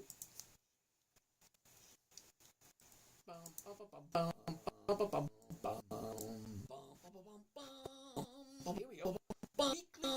Weekly trades for 2025. I have 7 different accounts. I'm going to show you 3. Beginning of the year started with 151. Account number 2 started with 143. Account number 3, I started with 114. Okay? Go all the way back to the beginning of the first quarter. Here it is right here. Okay? Here's all my trades. U.S. Steel, MPW, Intel, Altria, Harley-Davidson, Intel, and Riley. Okay, all of these are the profits I made for this week. Well, what was the grand total for those profits? Here's right here. Profits, $9,341, 6.19% in week number 1 and account number 1. Account number 2, not so much. 2, Kohl's and MPW. Well, what did I make there? Well, I make $2,600 there, or 1.82%. Okay, account number 3, Riot, Halliburton, Riley, CVS, Foot Locker, Kohl's, U.S. Steel, Riley, Riot, and Walgreens. Okay. 4,839, 4.23%. First week of January. Second week of January. Third week of January. Fourth week of January. Blah, blah, blah. All the way up to week number 13, which just so happened to be March 24th to March 28th. Well, look at this. Okay, over here, 4,986, 3.1%. Okay, last week, 2,280, 1.25%. Account number 1, 2,600, 1.31%. You want my account right there? I share every single trade. I have 0 losses for 7 accounts for this year. 0. Okay? Now, I am going to take first loss in the next couple of weeks because Altria is going the wrong way. Okay? But they're all there. You want to take any single one? Just click on any one. Okay? Green is for buying. Red is for selling. I sell covered calls every single week on the positions that I have. You want to see what I have? Well, I got Foot Locker, Riot, Walgreens, Riley, Walgreens again? Yeah, Walgreens again. Okay, if you know how to read this, you'll be able to do the math yourself. Or you can my word for it.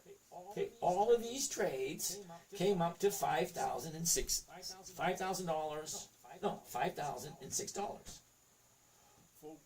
For account number 3, week number 6, February 3rd through February 7th. Those are all the trades. You know what? I showed you. You figure it out yourself. Stop wasting my time looking at that crap. There. All right. Let's continue.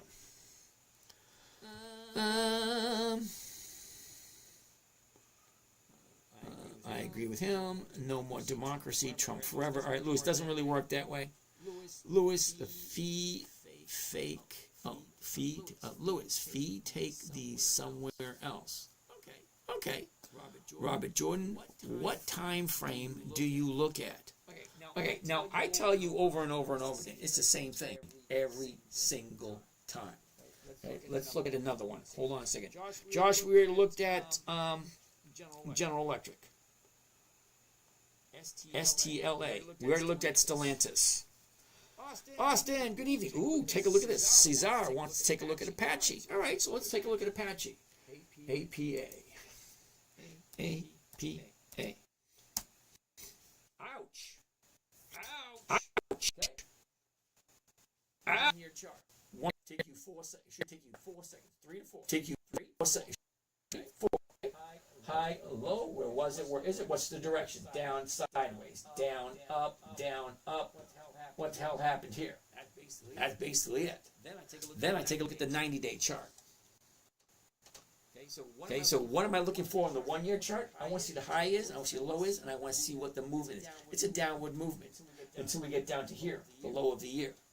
Okay, that's all I'm looking for in the 1 year chart. I don't want to buy it at the high, and I don't want to buy it at the low. Right now it's at the low. Thank you. So last 90 days.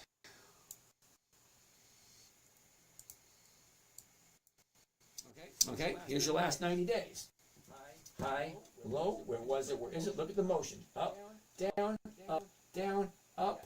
Yeah, she's supposed to continue to the upside, except for today, someone tipped over the apple cart. Is what it is. So we'll see what happens tomorrow in the next couple of days. Because that there and the big gap down, yeah, that thing's going to turn around and go back up again. But when? I look for 2 days to the upside. We have a new bottom right here. So tomorrow, maybe not. Tuesday, Monday, Tuesday, maybe. If everything else looks good. Well, what's that? Well, it's the last 30 days. Last 30 days, here's your bottom, here's your top. She came down a little bit, then this big drop. More than likely, this thing's going to turn and then go back up again. Everything is probably going to turn and go back up again. So smart people didn't sell at a loss. Some people did. Some people panicked. Some people thought the world was going to end today. Well, it didn't. Okay? See, my electricity's still on. So that's still working. Alrighty. Company is bleeding money. Okay, user, I have no idea which one you're talking about. Big Brain, Thursday, no idea what that means. Brian, ABGO, we talked about that already. Did it work even during today's sell-off? Okay, David, I didn't pay attention to the sell-off. As a matter of fact, I have no idea where my account is even at. No idea at all. Okay, Brad Wild wants to take a look at RY. What the hell is RY? That's never a good sign. If I have to say what the hell is it, yeah, it means it's a no. Usually. Okay, not always, but usually. So RY is a no. 17 April, 16 May, 18 July. Yeah, that's a monthly option. Month, you can only trade once a month. No, that doesn't work for me. Because once a month doesn't give me 50% per year. And that's what I'm looking for. Royal Bank, isn't that RBC? RBC. No. That's Regal Beloit Corporation. Okay, so what's Royal Bank? I gotta give him the ticker symbol. Buffett's not a better trader. No, he's not. He's an investor. Is the difference between the two. Okay, Clam Shorts, MSTY, huh? MSTY.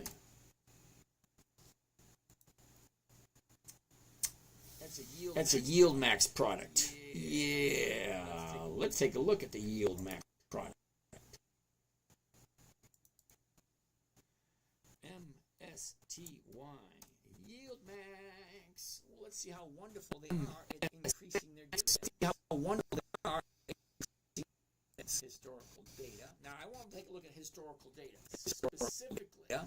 Now, I want to take a look at how quickly I see how consistent increasing their dividends only. Okay, so let's take a look at all of the dividends that MSTY has. You shitting me? MSTY, hold, wait, shitting me? This thing's not even a year old yet. This isn't even a year yet. Okay. All right, it's not even a year old. Okay. All right, so let's take. All right, it's not even a year old. All right, so let's take a look at profitability and consistency of profitability. Now, my idea of profitability, consistency of profitability looks 1, 2, 5, 7, 9, 11, 13, 15, 20, 33. Every single number gets higher and higher. That consistency of profitability. It's a one-year-old company. Do you really think they're going to have 20 years of profits? No, they don't even have one. And look at the numbers. 413, 252. That's almost a 50% drop. Then it goes to 303. Then it drops to 233. That's a big drop. Then it drops to 194. Then it drops to 185. It's going backwards. Yeah, no thank you. That is not consistency of profitability. So MSTY for me is going to be no. Okay, Royal Bank, Brad Wild, you got to give me the ticker symbol. SDIV. Okay, user, I'm going to call you Peter. User 4442291987096. Let's call you Sally, because your parents named you weird. SDIV. What the heck is SDIV? SDIV.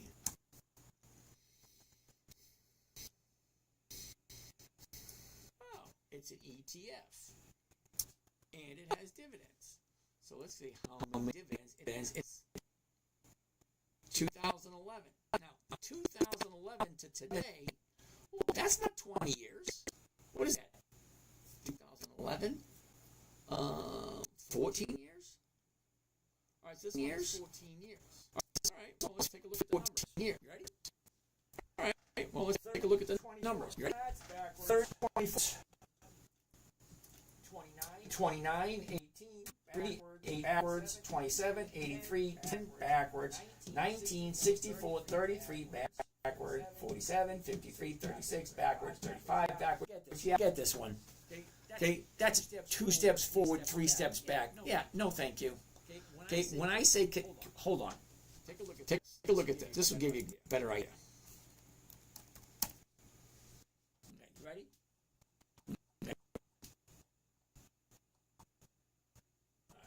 16, 20, 23, 28, 31, 36, 39, 42, 46, 39, 46, 51, 56, 62, 65, 83.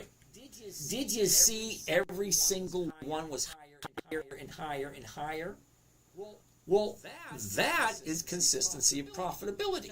Now, we looked yesterday, there's 10,000, and I think it was like 27. I think it was like 10,000. 10,027 different companies out there. Why are you looking at companies that aren't consistently profitable? Now, you can invest your money anywhere you want. It's your right. You can do whatever you want to do. Okay, but what I'm doing, a company that is consistently profitable, if it's not consistently profitable, no thanks. So who are they? Dividend kings, dividend aristocrats, dividend champions, dividend contenders, Warren Buffett's list, and there's a few others on top of that. But that's about 300 that have consistently increased their profits year after year after year after year. Okay, Richard, we already looked at Coca-Cola. Ashley says AT&T went up. It did. Now, I'm not going to do AT&T because it's at the high of the year. Okay, I don't. When have you ever heard anybody say, "Hey, Ashley, AT&T is the high of the year. It's never been here before. Let's buy some and wait for it to go higher." Usually people say buy low, sell high. Well, what do they mean by that? Well, look over here. About a month and a half ago, she went up, she pulled back. Here's a perfect place to jump in. She went up, she pulled back. Here's a perfect place to jump in. And then she just went up. Okay, I don't buy at the highs. It doesn't make sense to me. Because AT&T is going to get to a certain point, and then they're going to have profit taking. And then the stock's going to drop. It's going to do this thing. Going to drop. People are going to jump in. Then it goes up again. Then it's going to drop. And then it's going to go up again. And then it's going to drop. Okay, they all do the exact same thing over and over and over again.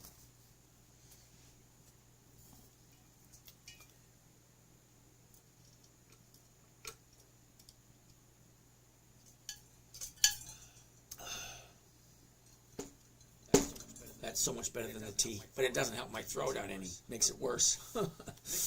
McDonald's went up. Oh, I actually have some McDonald's. Let's take a look. It did. It. Ooh la la. Okay. Anyway. High. Low. Where was it? Where is it? What's the motion? Down, up, sideways, down, up. Okay. 318. The 318, 317.50 is going for $5. That's over 1.5%.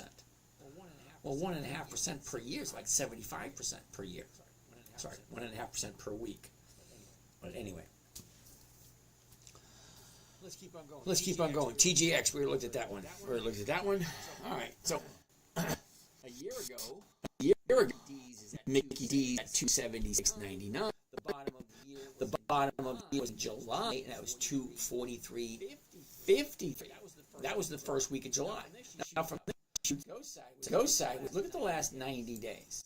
Same thing. You ready? Okay, mentally count. Okay, I'm gonna release this. And mentally count high, low, was, is, what's the motion. It should take you 3 to 4 seconds. That's it. You ready? High, low, where was it? Where is it? Down, up, sideways, down, up. Come on. 3 or 4 seconds. That's all it was. Okay? As the high, you can't not admit it because it's the high. It is what it is. There's the high. There's the low. That's where it was, and this is where it is. Look at the motion. Down, up, sideways, up, down, up. Okay. It is what it is. How do you read it? Well, it depends on where you jumped in. Okay, this is the last 30 days. Okay, the last 1 month, the last 30 days. Up, down, up. Okay. Can it keep going up? It can, because the high is up here. Okay, 126, way up here. Well, right now it's at 118. It's still got $8 more to go. Well, I'm only looking for 1%. What's 1% of 318? That's $3. That's all it is. So if I buy it at 318, I want to sell the 317.50, pick up that $5, and if it's over 317.50, I'm out and I get all my money back, and I get to collect the premium. Well, that's what I'm looking for. I don't care if the stock goes up. Isn't that weird? I don't care if it goes up. As long as it is above 317.50, because that's the closest strike price right there. 317.50. I'm going to collect $5, and if it's above 317.50, come Friday afternoon, next Friday, I get all my money back plus the dip, plus the premium. Okay, so let's keep on. Holy shit, it's 11:20.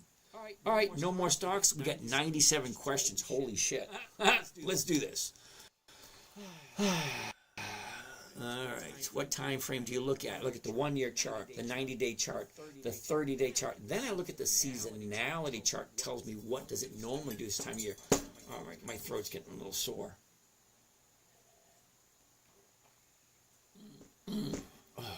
Much better. Louis Fee is not. Louis Fee.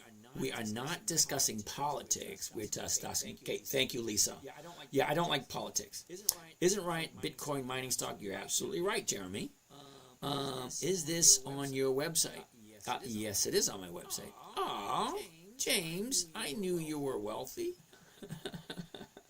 It depends on how trolls. Yeah, gotta love trolls. Because see, Lisa, I appreciate you sticking up for me. I really do. Okay. Now I have a philosophy. If I don't have enough trolls, I'm not working hard enough.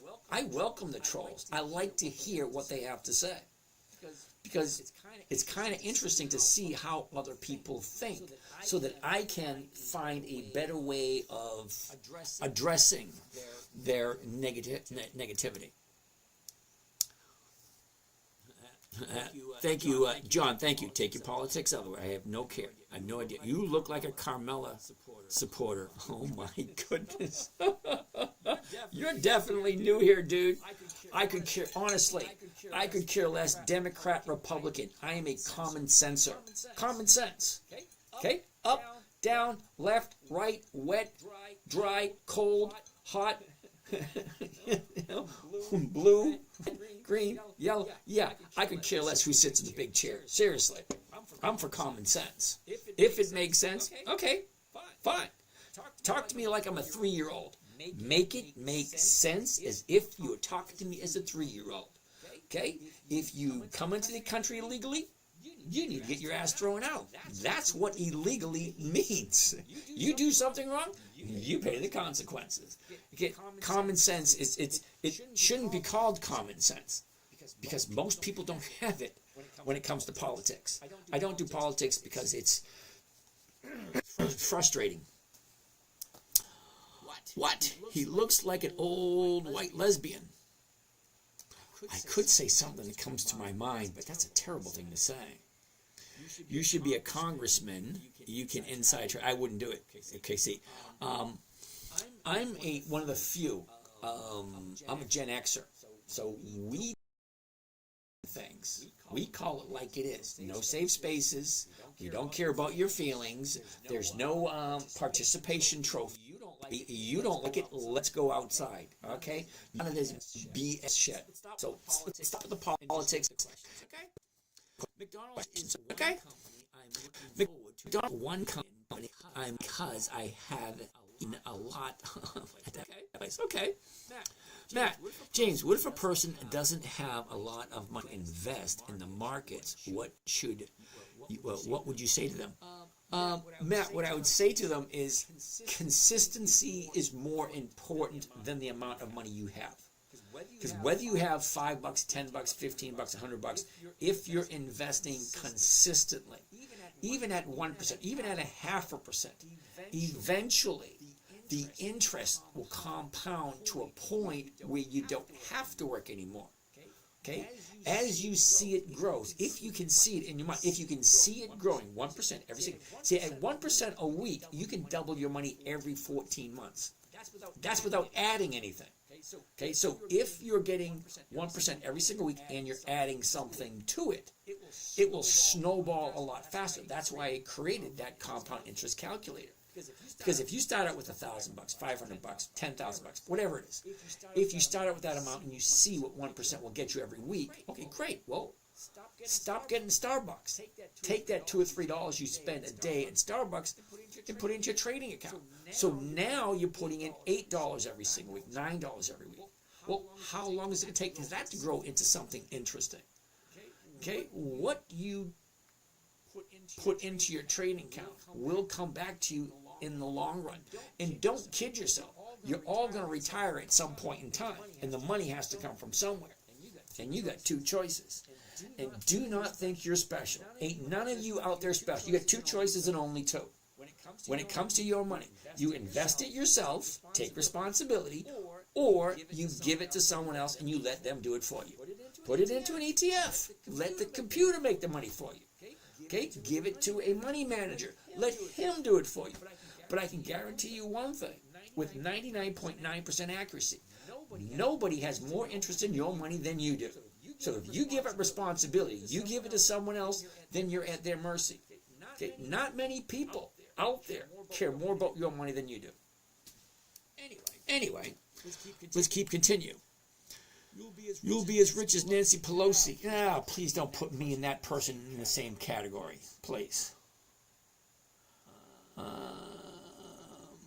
Black Clover, D&D, how are you today? Hello, sir. How are you? I am wonderful.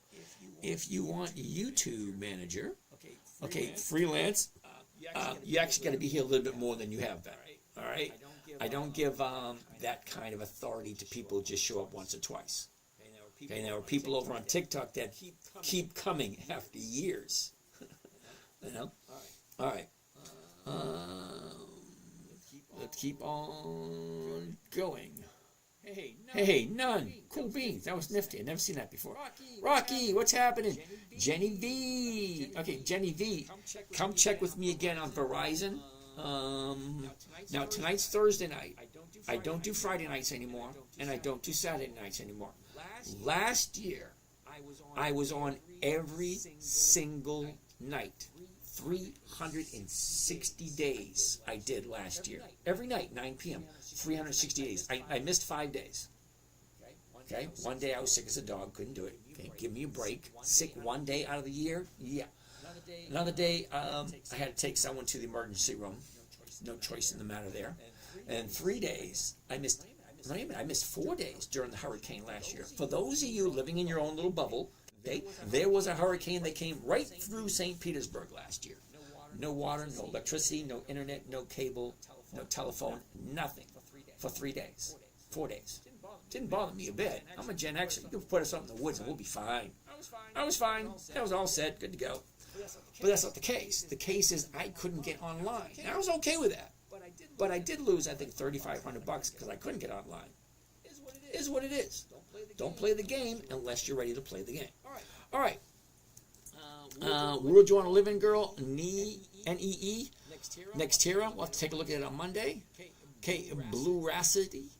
Okay, McDonald's, we already looked at that. Legend, yep, mostly everything dropped, but it is an anomaly. It's one of those things that doesn't happen all the time. Chandler, hey, I have economics class. Oh, what's that? Okay, and economics class, and our teacher gave us check Palantir. Yeah, you can tell your teacher he has shiny object syndrome. Okay, seriously, Chandler, take a. Oh, you know what? Hell, let's do this. I hate that when teachers do that crap. Teachers do that crap. Really? PLTR. All right, I'm gonna put my glasses on for this one. All right, PLTR. Okay, $83.60 a share. All right. Well, let's take a look at how profitable they are. Well, we can't tell because they don't have any dividends. Which means they don't share their profits. Which means you got to go and look at all of the annual reports to see if they're profitable. I don't do that. If they're sharing their profits, I want nothing to do with that. But you also take a look. Statistics for Palantir.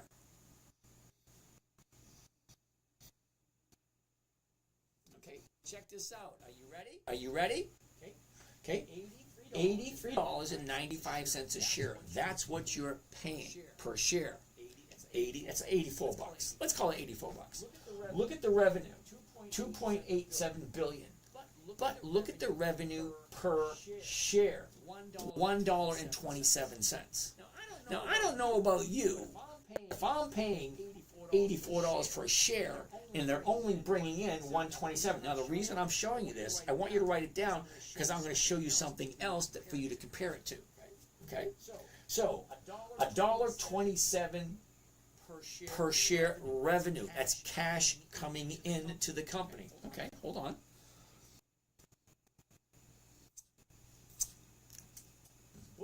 Book value per share, $2.14. Do you know what that means? That means if you pay off all your debts, everybody you owe money to, and you pay back all your investors, sell everything, liquidate the company, what are you getting?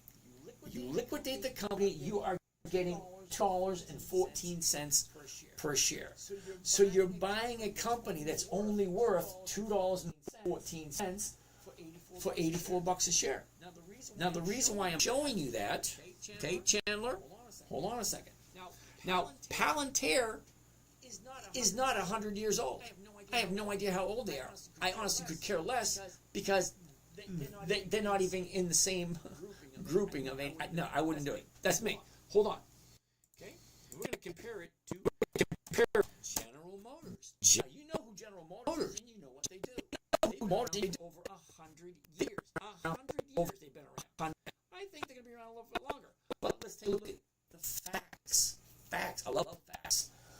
$45.90 per share. The cost. Okay. So let's down a little bit. Revenue per share. $168 per share. So you're buying a stock $46 per share. And that stock is generating $168 per share. Well, that's fucking nice. It gets better. Hold on. Come down a little bit further. Okay. A little bit further. Book value per share. $63 per share. Okay, 63. So you're buying So you're buying a company stock, General Motors, for $46, and it's actually worth $63. That's a freaking deal. And they actually share their profits. They take the profits and give them back to you every quarter. Okay, Palantir doesn't. Okay, it all depends on what you're looking for. If you're looking for capital growth, I mean, they take all the profits, put it back into the company, and let it grow. You get nothing but a wish and a prayer. Okay, a wish and a prayer means you're putting your money in and you're hoping it goes higher. That's all you're getting out of Palantir. And it's not even 50 years old yet. I have no idea how old they are. Okay, General Motors has been around for 100 years. They've seen World War I, World War II, Korea, Vietnam's the Great Depression, the stock market crash of 29, the stock market crash of 87, the dot-com crash in 2000, the Y2 crash, the 2008 financial crash, the 2021 jabby crash. They've seen all that crap, and they still share their profits. The numbers don't lie. Look at the numbers yourself. Okay, Palantir? Yeah, no thanks. It's okay for what it is. Okay, I'm a cash flow investor. I want cash flow. 1% a week comes to over 50% per year. Now, I'm pretty damn sure Palantir hasn't done 50 per year for the last 15 years. Dave Lopez loved Kohl's. We'll have to look at it tomorrow, which would be Sunday. XRP is not a dividend stock. Intel, Brian will take a look at Intel a little bit later. Singh, take a look at that. Coca-Cola later. Procter & Gamble, love it. A&T, Verizon, all went up. Yep, I love it. PM, what is that? Philip Morris went up. Cool beans. All right. Kraft Heinz, cool, I love it. Staples, I have no idea about Staples. Kohl's Droid, ouch. We actually looked at deep dive into Kohl's last week. I get no problem holding on to it. Do I own General Mills? No. Now, Totus, your idea of long-term and my idea of long-term, I can almost guarantee you two different things. My idea of long-term is 30 days. That's long-term for me. Kraft Johnson, John, cool. MTZ, cool. Apple, cool. Take a look at it later. Okay, who? Hormel, Intel, Verizon, Hershey, AT&T, Altria, Tractor Supply. We'll take a look at them next time. Clam Shorts, we already looked at. Misty, we already looked at Altria. Have you ever invested in a bank? Yep. Wells Fargo, Bank of America. What else? There's a few other ones. TD Bank. There's a few other ones. Citigroup. Citibank. Jared Knotts, Thailand. I have no idea what that means. Where to retire to? Philippines or Thailand? Ooh. I haven't been to either one, so I couldn't, Holy shit, it's Jim Cramer. Tanner, no it ain't. Pepsi went up to date. Okay. Appreciate you. Thank you, Tanner. Fishing. Never traded on my own. How do I begin? Well, first and foremost, fishing. You got to mentally prepare yourself, because it's a whole, what I do is totally different than anyone else does, from what I understand. I haven't seen anybody doing what I do. Okay, world you want to live in, girl? Clorox is up, cool beans. But fishing, come back every night. I'm here every night, except for Friday night, except for Saturday night. David, Costco went up, cool. Dollar General went up. Dell, I don't think Dell went up. The run up is on volume, though. It signals high conviction. Okay. Remember, Totus, I created this 13-year-old. Now, Totus, 13%. I'm not quite sure what you mean by 13%. Holy shit, I got 100 questions. Why are options premium so small? They're not small. How much can you make with these 1% flips? Well, let me see if I explain it to you, Sam. 1%. Now, I showed you earlier.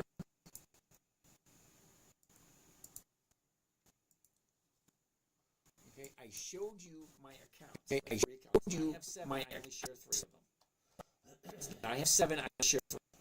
All right. Week 12. First quarter. March 17th to the 21st. Oh, that was a crappy week. Does that imagine that? I pulled a crappy week. This is my worst week of the whole quarter.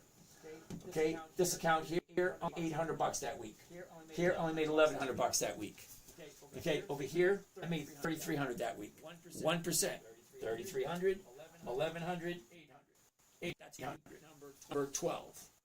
Okay, week 13, $2,600, $2,200, $4,900. Oops. End of the quarter. Okay, count 1 began with 151. Now we're up to 204, 38%. First quarter. Account number 2, 26%. Account number 3, 44%. Just for the first quarter. First January, February, March. That's it. Look, that's freaking. I've never done that before. Never. 44% in 13 weeks. That's crazy. 26, 38. Those are crazy numbers. Most people don't get that for a year. I got that January, February, March. Okay, all the trades are there. Add them up yourself. How much can you make 1%? It depends on what you're starting out with. 1% of 100 is $1,000 a week. 1% of a million is $10,000 a week. So let's get out of that. Hope that answers that question for you, Sam. Anna, should you invest in Tesla? I'm new to this. Okay, Anna, no, I don't do Tesla. They do not have dividends, which means they do not share the profits. Only play what you can afford to lose. Okay, Totus, I'm going to disagree with you. Okay, I can't afford to lose anything. So, Totus, if I lose, I have to go back to work. Okay? Now, I've been working since 1973. My first job, I was in elementary school. Old Man Simmons Farm. Shucking corn, doing firewood, picking pumpkins, stringing tomatoes. Yeah, it was not fun for an elementary school kid. All right? Not really your thing, but your thoughts on playing 2 to 3 year leaps versus underlying stock. Okay, TD, if you can show me some examples of some of your 2 or 3 year leaps. So a 2 year leap, I would make 100% rate of return. Okay, 3 year leap, that would be at least a minimum of 170 to 500% return. I don't really see that happening. Dell is down 33 since January. Yeah, okay. Buddy is panicking. I have no idea who Buddy is. Why would you have multiple portfolios? Garrick, I don't trust the government. That's my reasoning.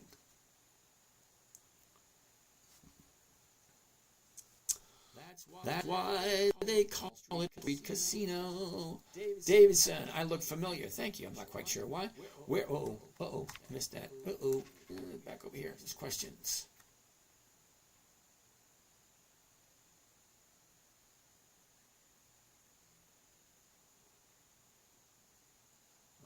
DNet, we looked at that one. Robinhood, we looked at that one. WA, no idea what that is. DNet, let's take a look tomorrow. B-Rad Wild, yeah. Spiders, yeah, you better take a good look at the numbers, dude. No, trade options. I have no idea what that means, Tacoma. Taco Fluff, what up? What up with you, dude? All right, Walking Truth, Cool Beans, Foxy, good evening. Michael Hillman, hope you're doing well. I'm doing wonderful. It's Friday night for me. Kind of, because I don't have to work tomorrow night. Joey V, a couple of million is nothing. For some people it is. How much commission does Schwab charge for covered calls? I don't know. I don't pay attention to that. Now, the reason why I say I don't pay attention to that, because I've been a business owner. I've been an employee and I've been an employer. So as an employee, most people have no clue what it is to run a business. But as an employer who used to be an employee, we look at things totally different. Okay? So when I say I don't pay attention to commission, well, that's because I know that is a cost of doing business. That there's no way around it. So it is what it is, and I just deal with it. Okay? Now I look for the services as opposed to the commissions and the fees. J-Jack, what's happening? I'm ready. I don't know what you're ready for, J-Jack, but okay. Sir, do you use technical analysis? Yes, but not the way you'd think. What a great way to collect dividends. All right, Mr. Sunshine, I appreciate your enthusiasm, I do, but you weren't quite listening. I'm not looking to collect the dividends. I'm looking to collect the premiums, because the premiums are usually always higher than the dividends. And the premiums, unlike the dividends, see, the dividends are available once every 90 days, but the premiums are available every single week. 75 Corvette, holder of record on the day before the EX date is all you need. Yep, absolutely right. Can you sell on the day of record and still collect the dividend? No.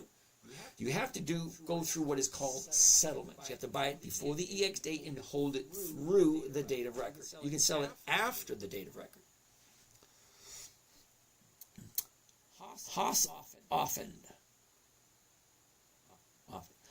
How long can you hold a day trade? If I bought at 12 and don't want to sell at 13, but it takes 3 days to. Well, you have to hold past settlement, which is usually, you can buy and sell within 2 seconds. I can buy now, and 2 seconds later I can sell it.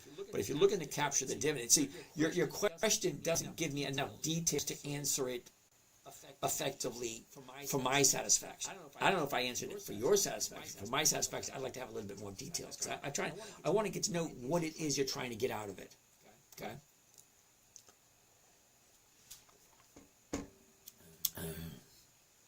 75 Corvette. However, the price could drop, then you hold it until you reach your target price again. Yep, absolutely right. Thank you, Corvette. That was nice of you. Eric Land, good evening. House Offid. How long can you hold? Already did that one. I have 100,000 Canadian, which I would like to invest in. What do I put my money in, please? Okay, Rio 123. I'd love to be able to help you out. Unfortunately, I know nothing at all about you. And giving you advice would be a disservice, not knowing what it is you're trying to do. Okay? Start fresh. Why not start the trade strategy by selling a put and convert it to covered call if it's a sign? Yeah, that's called the wheel strategy. Nothing wrong with that at all. But here's the thing. Start fresh. I give away one trading strategy for free. I'm not trying to sell anyone anything. I'm here on my own volition or my own satisfaction for contributing. Okay, I want to contribute. I want to share with people who don't know what I know, because I don't want to go to my grave knowing everything I know. And I'm creating a digital video log for my children and my grandchildren. So hopefully when I'm gone 20, 30 years ago, 20, 30 years from now, hi guys, how you doing? Papa G here. Yay. Okay. Every once in a while I throw them a little message like that. So in 20, 30 years, when my grandchildren are watching these videos, oh, so that's what Papa G was doing. The stock market's been around for over 400 years. I'm not delusional thinking that when I'm gone, it's going to disappear. And all the knowledge that I have, I'd like to pass on to my children and grandchildren. Although my grandson's only 5 at the moment, in 15 years he can come take a look. Oh, Papa G, that's what you're doing. Are you on a 5-minute? Absolutely not. I look at after day trading. Okay, so this is end of day trading. End of day. It gives me the opening of the day, the close of the day, the high of the day, the low of the day, and how much volume. Because I have things to do than sit in front of my computer looking at a 5-minute chart watching movements. No, I don't do that. I have better things to do. Hey, as you get older, okay, the older you'll get, you'll realize that money comes and goes. But what is your most valuable? Your most valuable asset, it's not your money, it's your time. Because most people will give up their health to create money. And then at the end of their life, they'll take all that money and try to fix their health. Yeah, money comes and goes. Knowledge stays forever. Hello, Red Tank 88. Do you consider tariffs as black. Interesting way of looking at it. No. Can you say that selling covered calls, you want the price of the shares not to go up so much? Go up a small amount. Yeah, I'd like them to go up a little bit or go sideways. I don't want them to go down, but if they do, I'm prepared for that. Okay, Lonnie, I'm paying off debts of the first 5. Okay. Red Tank. But your portfolio went from 200,000 to 160. All right, Red Tank, I'm not quite sure what you mean. You're looking at the unrealized losses. Do you understand what an unrealized loss is? If I buy a stock for $100 and it drops down to 50, and I never sell it, all right, hold on a second. If I buy 100 shares of what do we look at? Mickey D's. Here's Mickey D's. If I buy 100 shares of McDonald's at $3.17, and I collect, let's say, $1 per share dividend, okay, every single quarter. If the stock dropped down to, let's say, $200, I still own 100 shares. I still get the dividend. I still get the cash flow. If I sell a covered call against it, even though it's at $3.17 now, I can bring in $5 per share. As the stock drops, the valuation of the shares drop, but I still own the shares. I'm not concerned about the dollar value of the shares. I'm concerned of how many shares I own and how many of these premiums I can collect. So if the stock drops down to 150, 50% drop, and I'm still in 1% every week because I still own 100 shares. You don't lose money until you sell, okay? So when you say the portfolio went from 200 to 160, great. The valuation went down.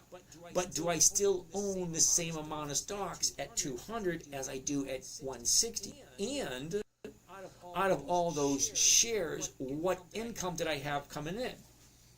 So let's go back to here.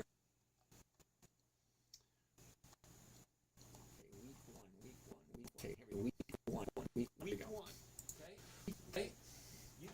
You can count each one of these credits. See? Credit. How much money you had coming in week number 1. Okay. $9,341 or 6.19%. Okay, week 2, $3,700, 2.3. Week 3, $7,900, 4.8. Week 4, $3,900, 2.3. Week 5, $6,700. Week 6, $5,300. 7, $2,700. Week 8, $4,200. Week 9, $8,100. Week 10, $7,900. So on forth. So just because the stocks are going down, does the income go down? No, it's still more than 1% every single week, and it's not just 1%. It's 1% of. Okay, so as the income keeps coming in, so the value goes down. So what? Every single week, I'm getting the cash flow. I don't care what the stocks do, as long as I have the same amount of shares at 200 as I do at 160. Because if I can get $1 per share at 200,000, I can still get $1 per share at 160,000. The same amount of income is coming in. So I don't really care about the valuation. I care about the cash flow. All right? I'm retired. I don't care about. All right, let's just move on. Could you say what you're rolling to FL this week? No, because this week ends tomorrow. Okay, Monday we're going to take a look at it again. How much will Riot go up to 27? Christian Jerk, I don't know that one. Speed to Spare, how you doing? Older Rob Durtek, I have no idea who that is.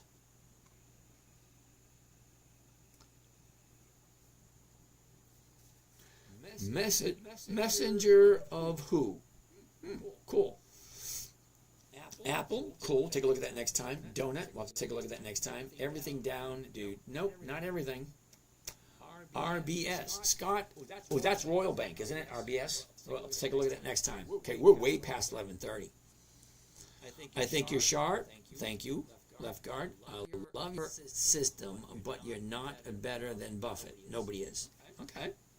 Now, I'm kind of curious. Okay. Now, I understand what you're saying. Now, Buffett has at his disposal a hell of a lot more money than I do. But what is his rate of return on a consistency basis? What's Apache symbol? APA.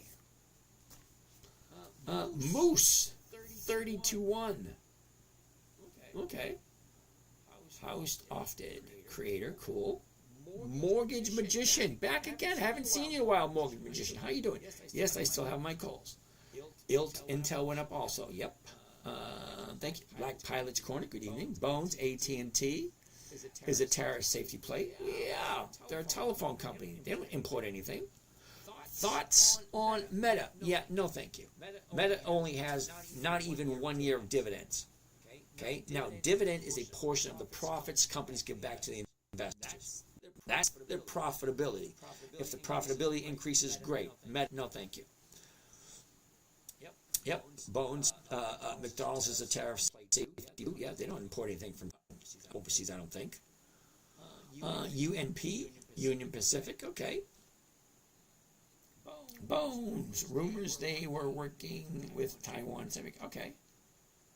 I'm him, follow, cool. Mike Moscato, good evening. Walking Truth, good evening. Uh-oh, we're getting close to the end. Pat Dan Mac, how are you today? Jules Z, what's happening? Walking Truth, Generation Rock, 69. Hey, I'm Generation X, 64.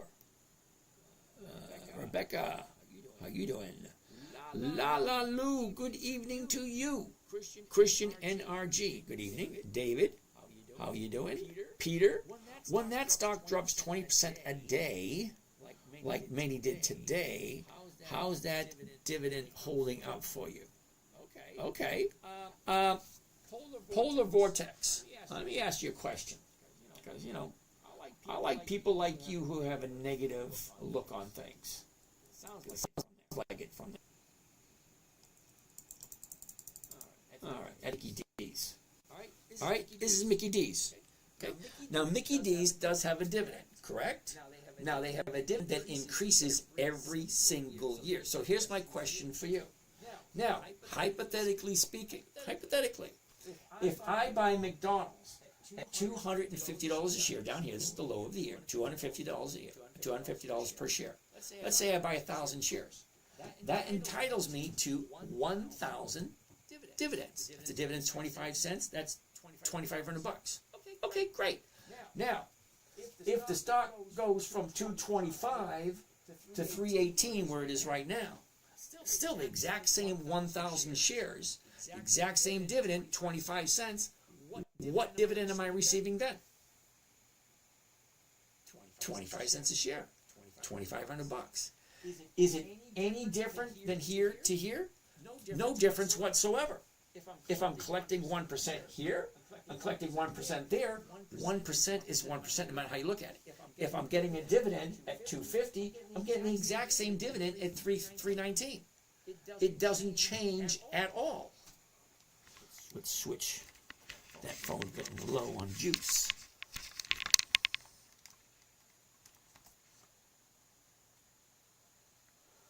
Okay. So, Polar Vortex. Even if the stock drops, look, the high of the year, 318. The low of the year, 250. So from 318 to 250, that is a $70 drop. $70 drop. That's 20%. A 20% drop from the high to the low. That's a big drop. But do the amount of dividends change? No. If I bought it at 250, I'm getting 25 cents a share. If I bought it at 318, I'm getting 25 cents a share. Okay, what you're saying doesn't make sense in the long run for what I am looking for. I'm looking for simple, safe, predictable, consistent 1% per week. Even though I do have some stocks that have dropped 50% from what I bought them at, I'm still bringing in over $1,000 a week on a $100,000 account. That's still 1%, even though the stocks have dropped 50% in value. I'm still bringing in 1% a week. So if it drops 20%, well, that's a lot less than 50. I got I think I got Kohl's at 22, and it's at $8. I bought it at 22, and it's $8. I'm still getting 1% return, even at $8. Okay, so what you're saying makes sense to you with the way you invest. Okay, it doesn't make sense to me to the way I invest. So if I have $100,000 in my account, I want $1,000 a week. That is 1% per week. Okay, so if I bought $100,000 of AT&T and it dropped 20%, even though it dropped 20%, if I'm still bringing in $1,000 a week, I'm still gaining $1,000 a week, 1% per week. Okay, so I understand what you're saying, and it probably makes sense to you, but it doesn't equate to what I'm doing. And if you got a problem with what I'm doing, just take a look at the numbers. Numbers don't lie. You can take a look at any. Open up. Okay? Intel. I bought it at 20. I sold the 20s, picked up 77 cents. 77 cents on a $20 stock is over 3%. Hey, that trade right there got me 3%. You don't believe me? Here's the timestamp right there. It tells you exactly what the trade is. It tells you how much I made. And it tells you exactly what the debit was right there, what the credit was. 77 cents on a $20 stock is over 3%. And then right here. Okay, Macy's, March 21, the $14 call. I bought it for 6 cents, sold it for 22. I walked away with 16. Now 16 is more than 1% of 14. That's more than 1%. Same thing here. Okay, the $20 call on Intel, $20 call, I got 32 cents a share. That's more than 1.5%. Okay, even though the stock is lower than what I paid for it, I'm still making over 1% a week. And I don't know why some people, such as yourself, don't get it. All right, let's keep on going. Question, holy shit, we're at 12 o'clock. High dividend often means the stock has major problems. You're absolutely right. Most of these stocks I buy don't have high dividends. They have average dividends. Oh, Cyrus. Hello. I have been following you for some time. May I please send you a DM? Absolutely. Vegas Nights, good evening. Apple, shit, 47 more questions. Let's see if we can get through these. Nani, good evening. David G, good evening. Brian Spence. Bro, Coles. Yep, I still own my Coles. What to invest 10,000 in for retirement? US Lucian. Okay, US Lucian, I have no idea who you are. I know absolutely nothing about you. For me to tell you to buy something would be doing you a disservice because I know nothing at all about you.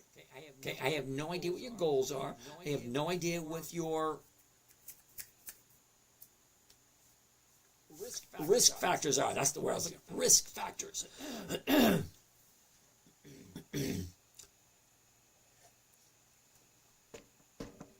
Ooh, talking so much. I'm not used to talking all this time. Quantum Antenna, good evening. I don't do blockchain apps, right? Brian Spence. Love Apple. Macy's. Hello from Brandon. Brandon, are you in Brandon, Florida? If you're in Brandon, Florida, we should hook up, do some. We'll even let you buy. Anyway. Teo. Uh-oh.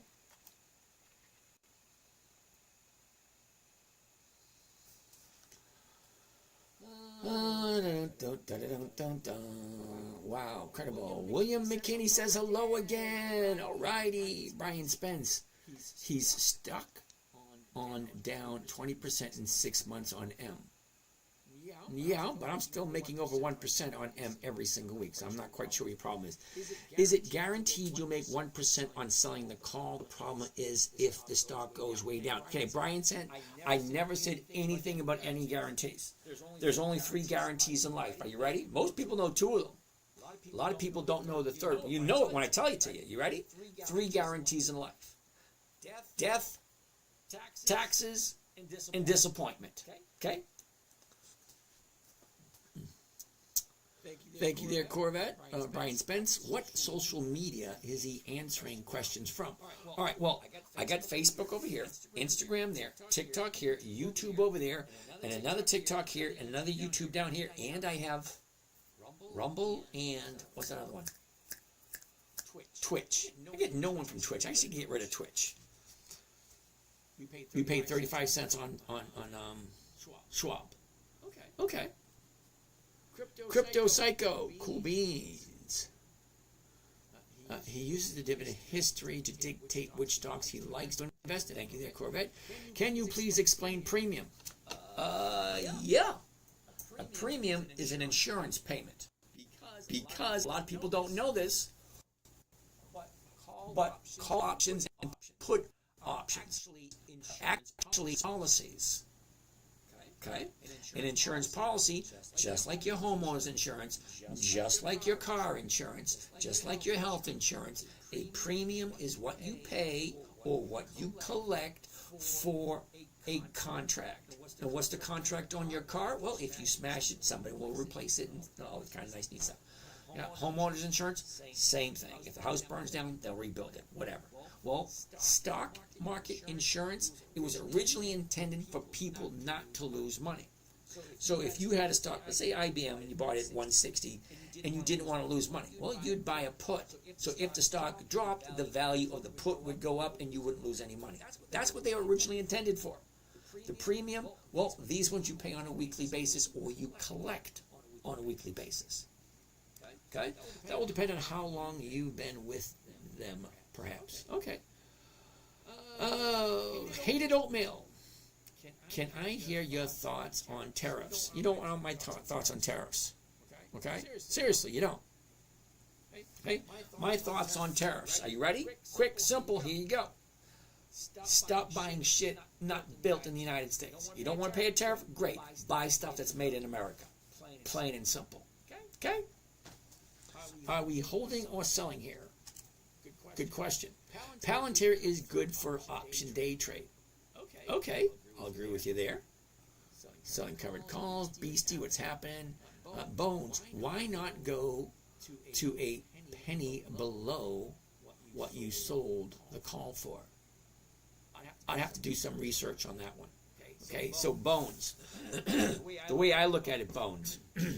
Now, I'm what you call a Generation X. Okay? If it works, don't mess with it. That's it. If it works, leave it alone.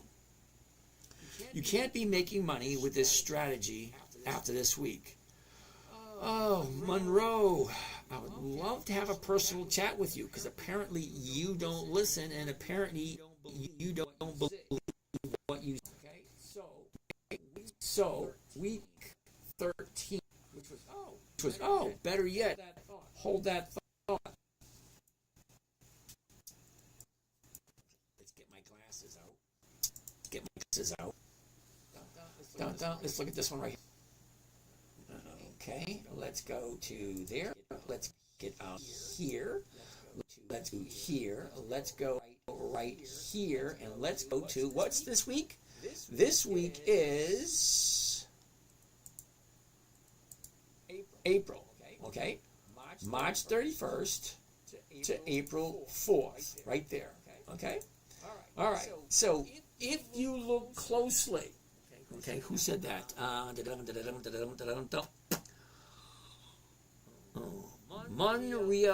Monroe, New Jersey Talk. Okay, so Monroe, New Jersey Talk. Take a look right here. March 31st, that was Monday. March 31st, Monday. March 31st, Monday. March 31st, Monday. March 31st, Monday.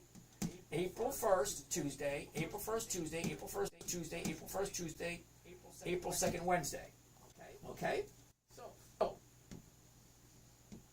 20-cent credit, 22 calls. Let me do the math. That's $440. Ford, 63, 64, 65, 66, 67, 68, 69, 70, 71, 72, 73, 74, 86. Holy shit, that was a lot. Okay, all at 131 credit. All right, so take 86 and multiply it by 131, because that's $131 per contract, or $1.31 per share. Each contract has 100 shares. So one contract, 131, that's $131. Okay, we'll count them all up. Ford, 13, 14, 13, 1, 1, 1, 1, 1, 1, 1. Look at this. 63, Ford, 131. Add them all up. That's a big freaking chunk of money. All right, well, let's do it for the fun of it. 63, 64, 65, 66, 67, 68, 69, 70, 71, 72, 73, 86, 87, 87, 100. All right, so there's 100 contracts on Ford at 131. So what is 100 contracts? Well, that's 10,000 shares. 10,000 shares at $1.31 per share. So let's do the math. Now, okay. Let's go. Okay, $1. Okay, $1.31 multiplied by 10,000 shares, or 100 contracts. That one trade alone on Ford. Okay, let's get it. All right, let's get out of here for a second. Wait. Right there. Ford right here. Right click, view trades right there. Okay. 1,000 shares, all these contracts at 199 per share. That's a lot of freaking money. $13,000 just on Ford alone. And what do I have into Ford? I get $56,000 into Ford, and I just made $13,000 this week. So don't tell me they're not making money every single week. All the trades are right there. Okay, I don't hide anything from anyone. Okay, so Ford. All right, U.S. Steel. Only one contract. U.S. Steel. Coals. Look at them all. 1, 2, 3, 4, 5 times 8. That's $40. That's nothing big. Riley. 20, 80. 80 times 4. That's 320. It's not that much. 30 times 8. That's another 320. What is it? How much did I make that freaking week? I don't even know.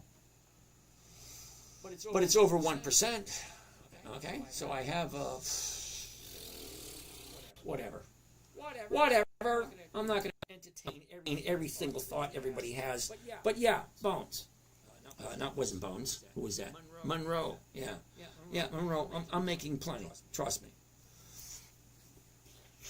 Crypto fishing. Keith Amos, how are you doing? Look at pizza. Yeah, no. Brittany Nicole, how are you doing today? Are you AI? No, not at all. Unlimited, who's paying you 1% a week? Well, that's an interesting question. Who's paying me 1% a week? Let's look. Riley, Harley Davidson, Kohl's, Ford, Macy's. That's that week. Who else? Harley Davidson, Riot, AO, Foot Locker, Kohl's, Mara, ASO, Intel, and over here, Advanced Auto Parts, Kohl's, Riot, Kohl's, Macy's, U.S. Steel, Riley, Halliburton, U.S. Steel. Those are who are paying me over 1% every single week. Only been here a few minutes. This is already so helpful. Thank you very much. Brittany, good evening. I'm here every night, Brittany, except not on Friday nights and not on Saturday nights. Other than that, I'm here every night. Monroe, yeah, but you have to sell calls well below the strike price. This won't work. I love naysayers, I really do. come back every week and tell me the exact same thing every week. I don't hide any of my trades. I show you each and every single trade I do. Okay? Now, I have 0 losses since the beginning of the year. Okay? That's about 90 some odd days. Okay? From January 1st until today. I have 7 different accounts. I share 3 of them publicly. You can look at them all yourself. I don't hide anything. I have 0 losses. So don't tell me something you don't know, because you're new here and you don't know. And I understand that you don't know and you have a certain way of thinking, which is not your fault.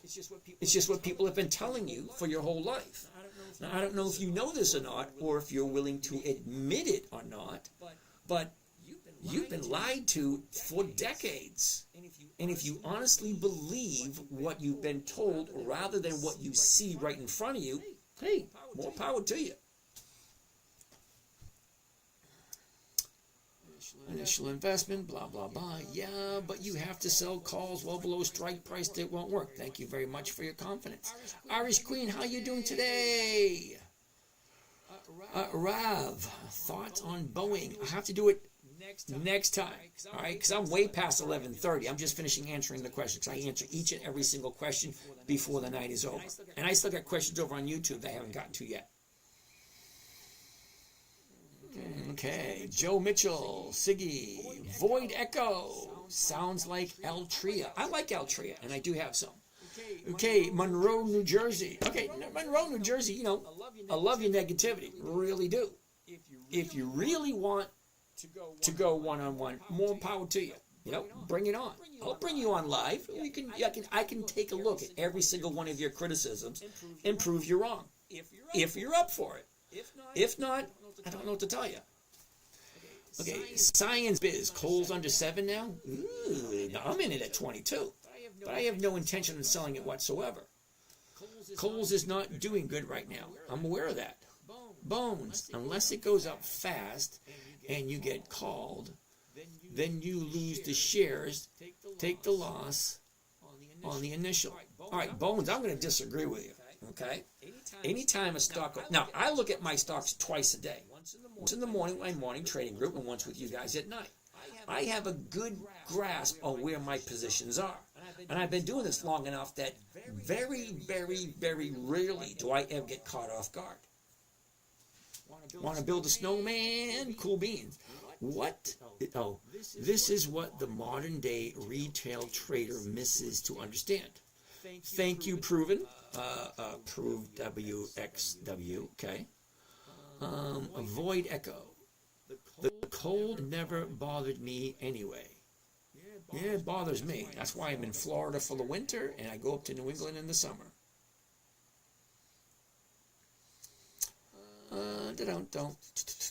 Lucky Inflatable, good evening. Danny Minkle. How you doing, Danny? Risk tolerance. Hey, I'm going to agree with you 100%. David, hello. William Walter, good evening to you. Anna, is Robinhood app a reputable app to trade at? Yeah, I've been trading with Robinhood for about 3 years. And I love my Robinhood app. I can just click, simple as easy. I love it. Now, it's not as detailed. Now, I do use Thinkorswim to find my trades. Once I find my trades on Thinkorswim, then I'll go to Robinhood. Like I said, I got 7 accounts. Robinhood is one of them. David, what's your thoughts on NULR? You have to ask me next time I'm on, because I'm way past my quitting time. PLTR is good for option trade. I did that one. And not really. Hollywood! I'll go on Twitch and follow you from there. Yeah, I'm thinking giving up on Twitch and moving on over to LinkedIn. Corvette. Tariffs on input goods are higher demand for U.S. made goods. Yeah, absolutely. I'm going to agree with that one. Apple, we already said yes. Danny, how you doing? Ample Woody, love my life area. Ooh, cool beans. User, Ant, thank you. Dr. Booth, tell how sell a weekly after U.S. stocks down a few bucks. Well, that's easy. All right, I'll give you a for instance. Let's get out of here. Let's get out of here. Let's go.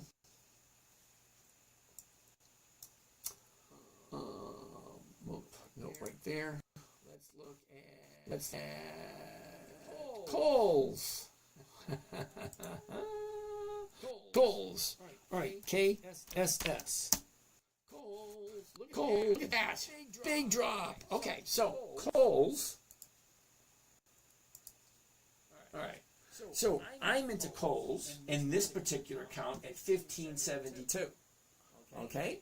Now I can't sell the 15s because the 15s are worthless. So this week I sold the 9s. Well, now it's at 6. That 9's going to expire to worthless. Well, what did I bring in on the 9s? Okay? I brought in 15 cents, which is 1%. Okay, I bought it at 1572. Okay, my average price for the options that I sold are $14.91. Okay, I sold them at $14.91, which is close to 1%, not exactly 1%, but we do average one. But now they're worth 5 cents. So I sold them at $14.90, which is almost 15 cents. Right now they're worth 5. So I could buy them back at 5. So it's kind of like buying it for a nickel and selling it for 15 cents. So I tripled my money. Okay. Niveria, okay, whatever. So does the technical pick the strike price that guarantees 1% and far enough from the actual price? Okay, I never mentioned anything about a guarantee. There's only 3 guarantees in life. We already did that. Tell how to sell weekly after the stock US fell down. Okay, so this week, okay, April 11th, which is next week, I sold the 9s, picked up almost 15.5 cents. Okay. Next week,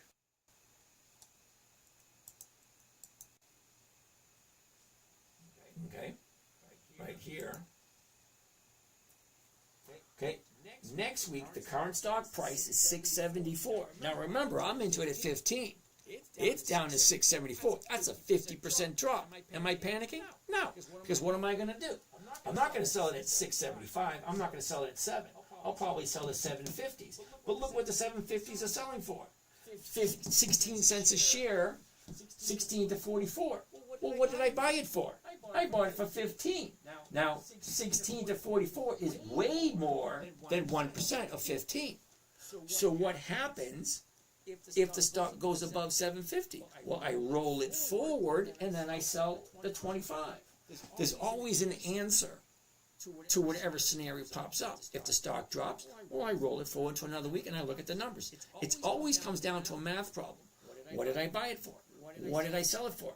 How much am I making? The numbers don't change. Okay, when I buy a stock, okay, 1572, that's what I bought it for, 3,500 shares. Okay, that's $16,000 into it. Okay, if I sell the 750s next week, pick up 16 cents a share. Let's get the calculator.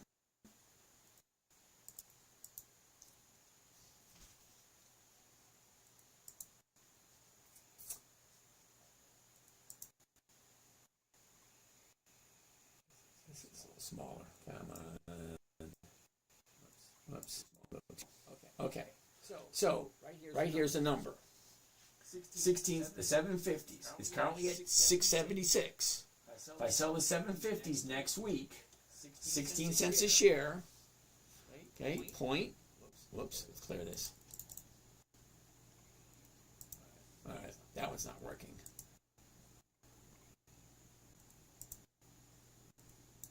Okay, 16 cents a share, right?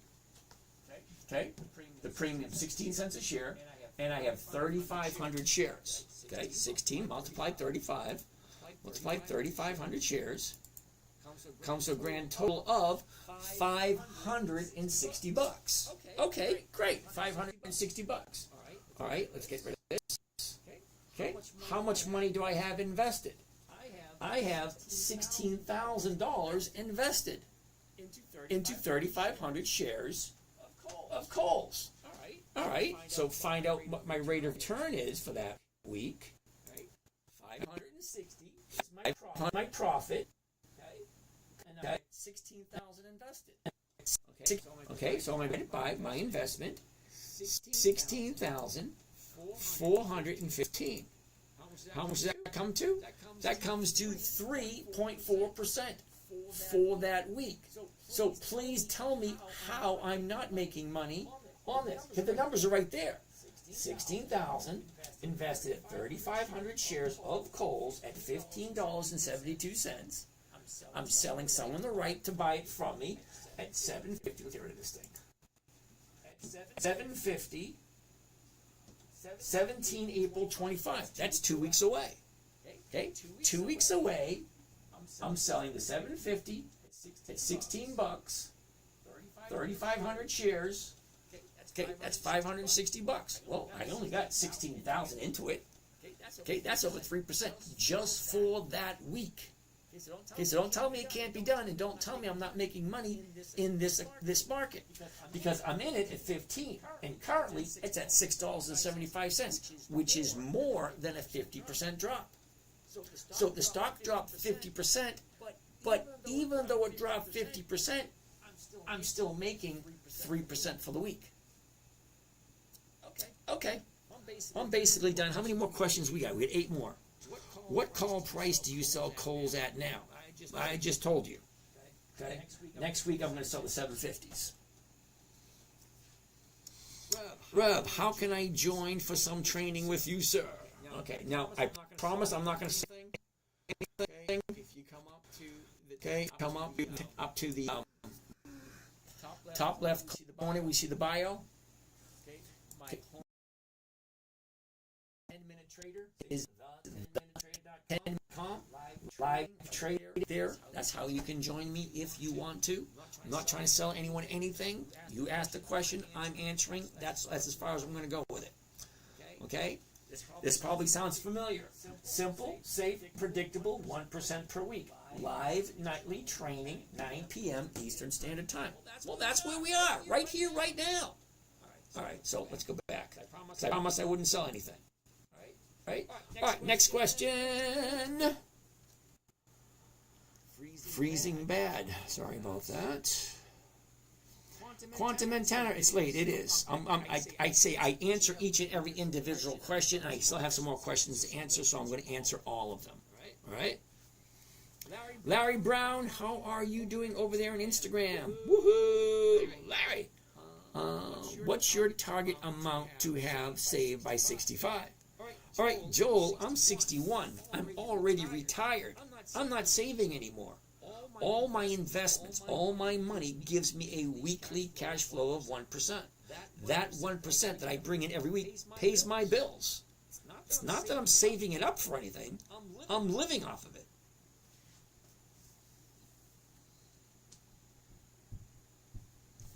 Dr. Booth, you're absolutely right. 3,500 shares at 15 is 52,000. But what is it on margin? Okay, now I got a 2-to-1 margin. So one of my dollars to every 2 of their dollars. So I hear what you're saying. Okay? And that's it for these questions. Done on TikTok. So let's move on over to here. Walker, my wizard. No. Sir, do you use technical? Yes, I do. That's how I get my stocks. What if you buy the dip, but it keeps dropping? Keeps dipping. Okay, A1 steak. I don't buy dips. Okay? Okay, look, here's Kohl's. It drops right here. Here's the bottom of the year. Okay? It turns around, goes back up. As she turning around, 2 days to the upside is where I jump in. Okay? The third day after 2 days up. That's what I'm looking for.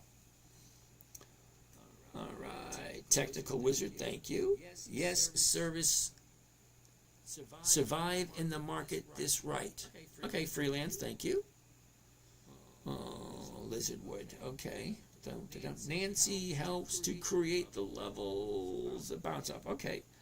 Hurricane Irma, I remember, thank you. Markets crashed. Happens when your president decides to tariff every country besides Russia.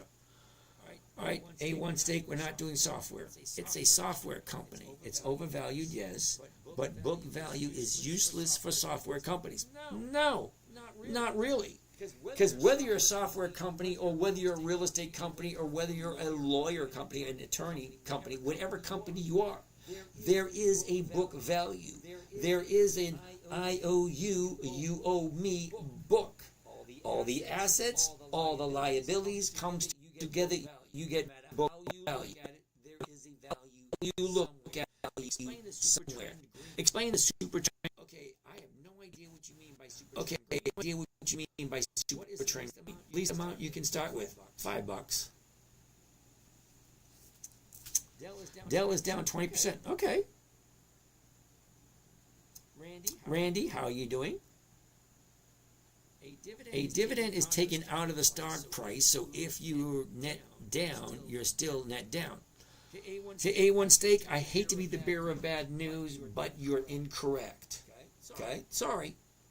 You can call it whatever you want. The very first dividend stock company was created in 1602. The VOC. Now, the VOC wanted to create one of the biggest trading companies there were. So they literally went door to door, knocked on the doors to the peasants, and he says, invest in our company and we promise to share the profits with you. Okay? The VOC, 1602, the very first dividend stock company.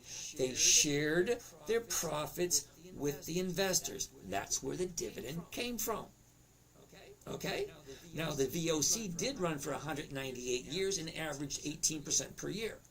So, companies have two options. Share the profits through dividends, or take all the profits and put it back into the company for capital growth. Okay? Okay, Pumpkin? You're from Arkansas, ain't you? No, I'm not. What about Kraft? I love Kraft, KHC. Thank you, Lisa, very much. I am very tired and have to be at work tomorrow. Sorry, kiddo. I'm sleeping in late. I feel bad. How do you say I am a celery killer without saying celery killer? Oh, I don't know. It does matter if the stock drops. You're losing money, more money than the dividends you're getting. Okay, A1 Steak, I hate to be the bearer of bad news. Okay? This is like the third time you've been wrong. If I buy a stock for $100 and it drops to 50 and I don't sell it, did I lose anything? No. Do I still collect the dividends that the company pays out? Yep. If I wanted to sell a covered call against it, can I? Yep. So what am I losing? Absolutely nothing. If I refuse to sell at a loss, it's not a loss. It's called an unrealized gain. That's like going to see the sunrise with your eyes closed. Did the sun rise? Yeah. Did you see it? No. You had your eyes closed. Okay, so let's not get into semantics. Okay, I've been doing this long enough that people like you entertain me. Thank you for that. How's it going, James? Silverwolf, how are you today? The only thing that matters is the total number in your portfolio. Again, you're on a roll. Fourth one in a row. You're wrong. Unfortunately, it's awesome. I love it. 4 times in a row. Does it matter? No, it doesn't. Cash flow. How much cash is your account bringing in every single week? Okay, it may be different for you, but for me, what matters to me is weekly cash flow. Okay, now you've seen my weekly cash flow. I share it freely. I get 7 accounts. I share 3 of them publicly. Okay, you can see what cash flow I bring in every single week. If it's a $100,000 account and I bring in $1,000, that's 1%. Guess what? The stocks can drop 50%. I'm still bringing in 1,000. Even with 50% valuation, that's still 1%, dude. Okay, $1,000 a week is $1,000 a week. On a $100,000 account, that's 1% a week. We can argue all night long. I can show you the numbers. But if you're looking with your eyes closed, you ain't going to see shit. Sorry, dude. Whether it comes in from dividends or from stock appreciation. Okay, Silverwolf. Have a good night. Any buy dip people? There are a lot of those people out there. Kurt Miller. I have $5,000 to invest right now. What should I buy? Kurt, I'm going to tell you the same thing I tell everybody else who asks me that question. I know nothing about you. I cannot, in good conscience, tell you anything without having a conversation with you. Sorry. And if you want to have a conversation, drop me a DM with your number. I'll give you a call. And we'll chat. I'm not going to sell you anything. That's my guarantee. I don't try to sell anyone anything. If you ask me if I have something to sell, I'll tell you. But I'm not going to try to sell you anything. All right, so let's keep going. A1 State. Go look it up. Go look. The dividend is paid subtracted from the stock price. No, not at all. Because the dividend is a portion of the profits coming directly from the profits of the company. It is true that the stock goes up before the dividend is paid. It is also true that after the dividend is paid, the stock drops down. Doesn't come from the stock price. It comes from the market maker knowing that people are buying the stock just to collect the dividend. So the market maker drops it. But keep coming up with objections. I'll be more than happy to tell you. But apparently, from what you're saying, you're looking at things your way. And there's absolutely nothing wrong with it. If it works for you, great. But this is the first time you've ever been here. You don't know anything about me. Okay? I have documented trades. Where are we? Right there. Okay, let's go. Right there. Weekly trades for 2024.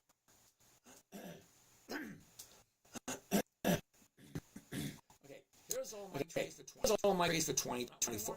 What I want to show you, though, all the way down to the bottom.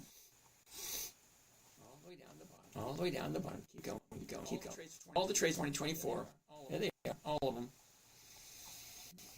Okay. What I wanted to show you is very bottom. Here we go. Are you ready? Okay, A1 Stake. My very first trade that I shared online with you people was August 31st, 2011. That's the first trade I shared online. Now, it was through a blog post. Okay, this is 2013. Come down a little further. I don't have this blog post anymore. It was, a couple of decades ago. Okay. Here's a video that I did back in 2013. Look, the 1-year chart, the 90-day chart, the 30-day chart. Look what it says. Moving sideways all year. Last 90-day channel closes 2 years high. Last 30 days still in the channel, looking good for dividend pushes to the upside. Yeah, great. Exact same thing I did in 2013. I'm still doing, 12, 13 years later? Okay? You can go to YouTube and see. Where the hell am I?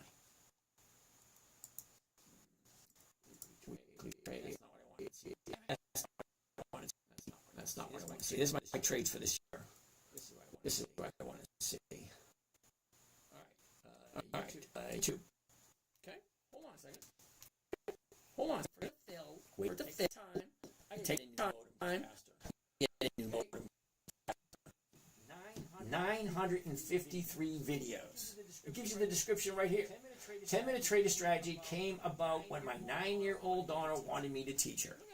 Okay. Look at the oldest video. Videos right there. The oldest video. All right. Back here. 12 years ago. Hi, I'm JC, and you being part of my internet website club. Dividends. Yay! Anyway, no. Seriously. By picking just one company per month. Just one. January, February, March. That's 12. 12. You've seen the exact same thing. I'm seeing the exact same thing. And this was 13 years ago. All right. I think she was 11. Daughter. I think she asked me to teach her when she was 9.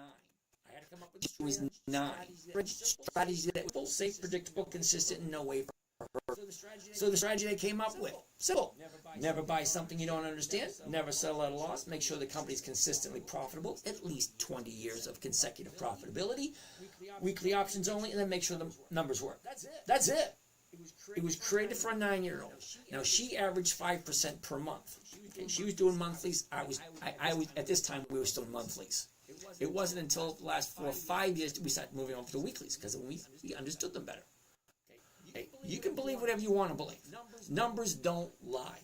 If you take a look at a good stock, one that's been around for 50 years, 60 years, 70 years, okay, one that has consistently been profitable for more than 2 decades, if you look at that, you buy it at the price, whatever it is, as long as it works, as long as the numbers work, and then you sell it for someone at the exact same price, you collect that premium. If that premium is more than 1%, 1% every single week is more than 50% a year. You don't believe me? Try it yourself. All right, I'm done. It's 12:30. I have an hour past what I'm supposed to do. Can we know how many members you have in your VIP Patreon group and how they are doing? No. That was quick, wasn't it? You asked a question, gave you a direct answer. Tyler, how do you locate the dividend amount of a company and find out how often they pay that dividend? Okay, that's a good question. How about this, Tyler? You ready? You got a pencil, paper handy? Dividend Kings. Okay. I think it's 54 companies that have consistently increased their dividends for 5 decades. That's 50 years. Dividend Kings. Dividend Aristocrats. 67 companies have increased their dividends for more than 25 years. Dividend Champions. 150 companies that have increased their dividends for more than 25 years.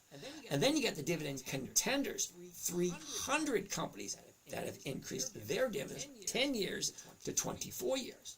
And then for the fun of it, we're going to throw in Warren Buffett's list just because he's a nice guy. Now, those 5 lists right there will give you over 300 companies that have consistently been profitable for more than 20 consecutive years. Philip, the stock market is a device to transfer money from the inpatient to the patient. Love that quote from Warren Buffett. Yeah, absolutely right.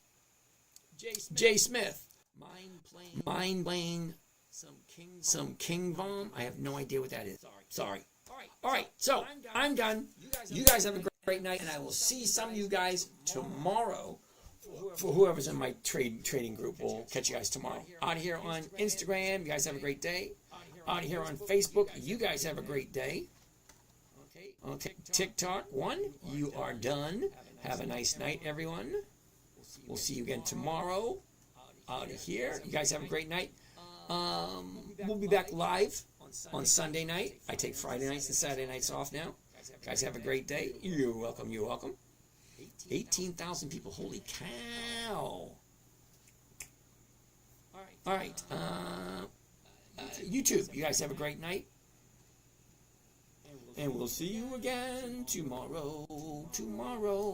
We love ya tomorrow.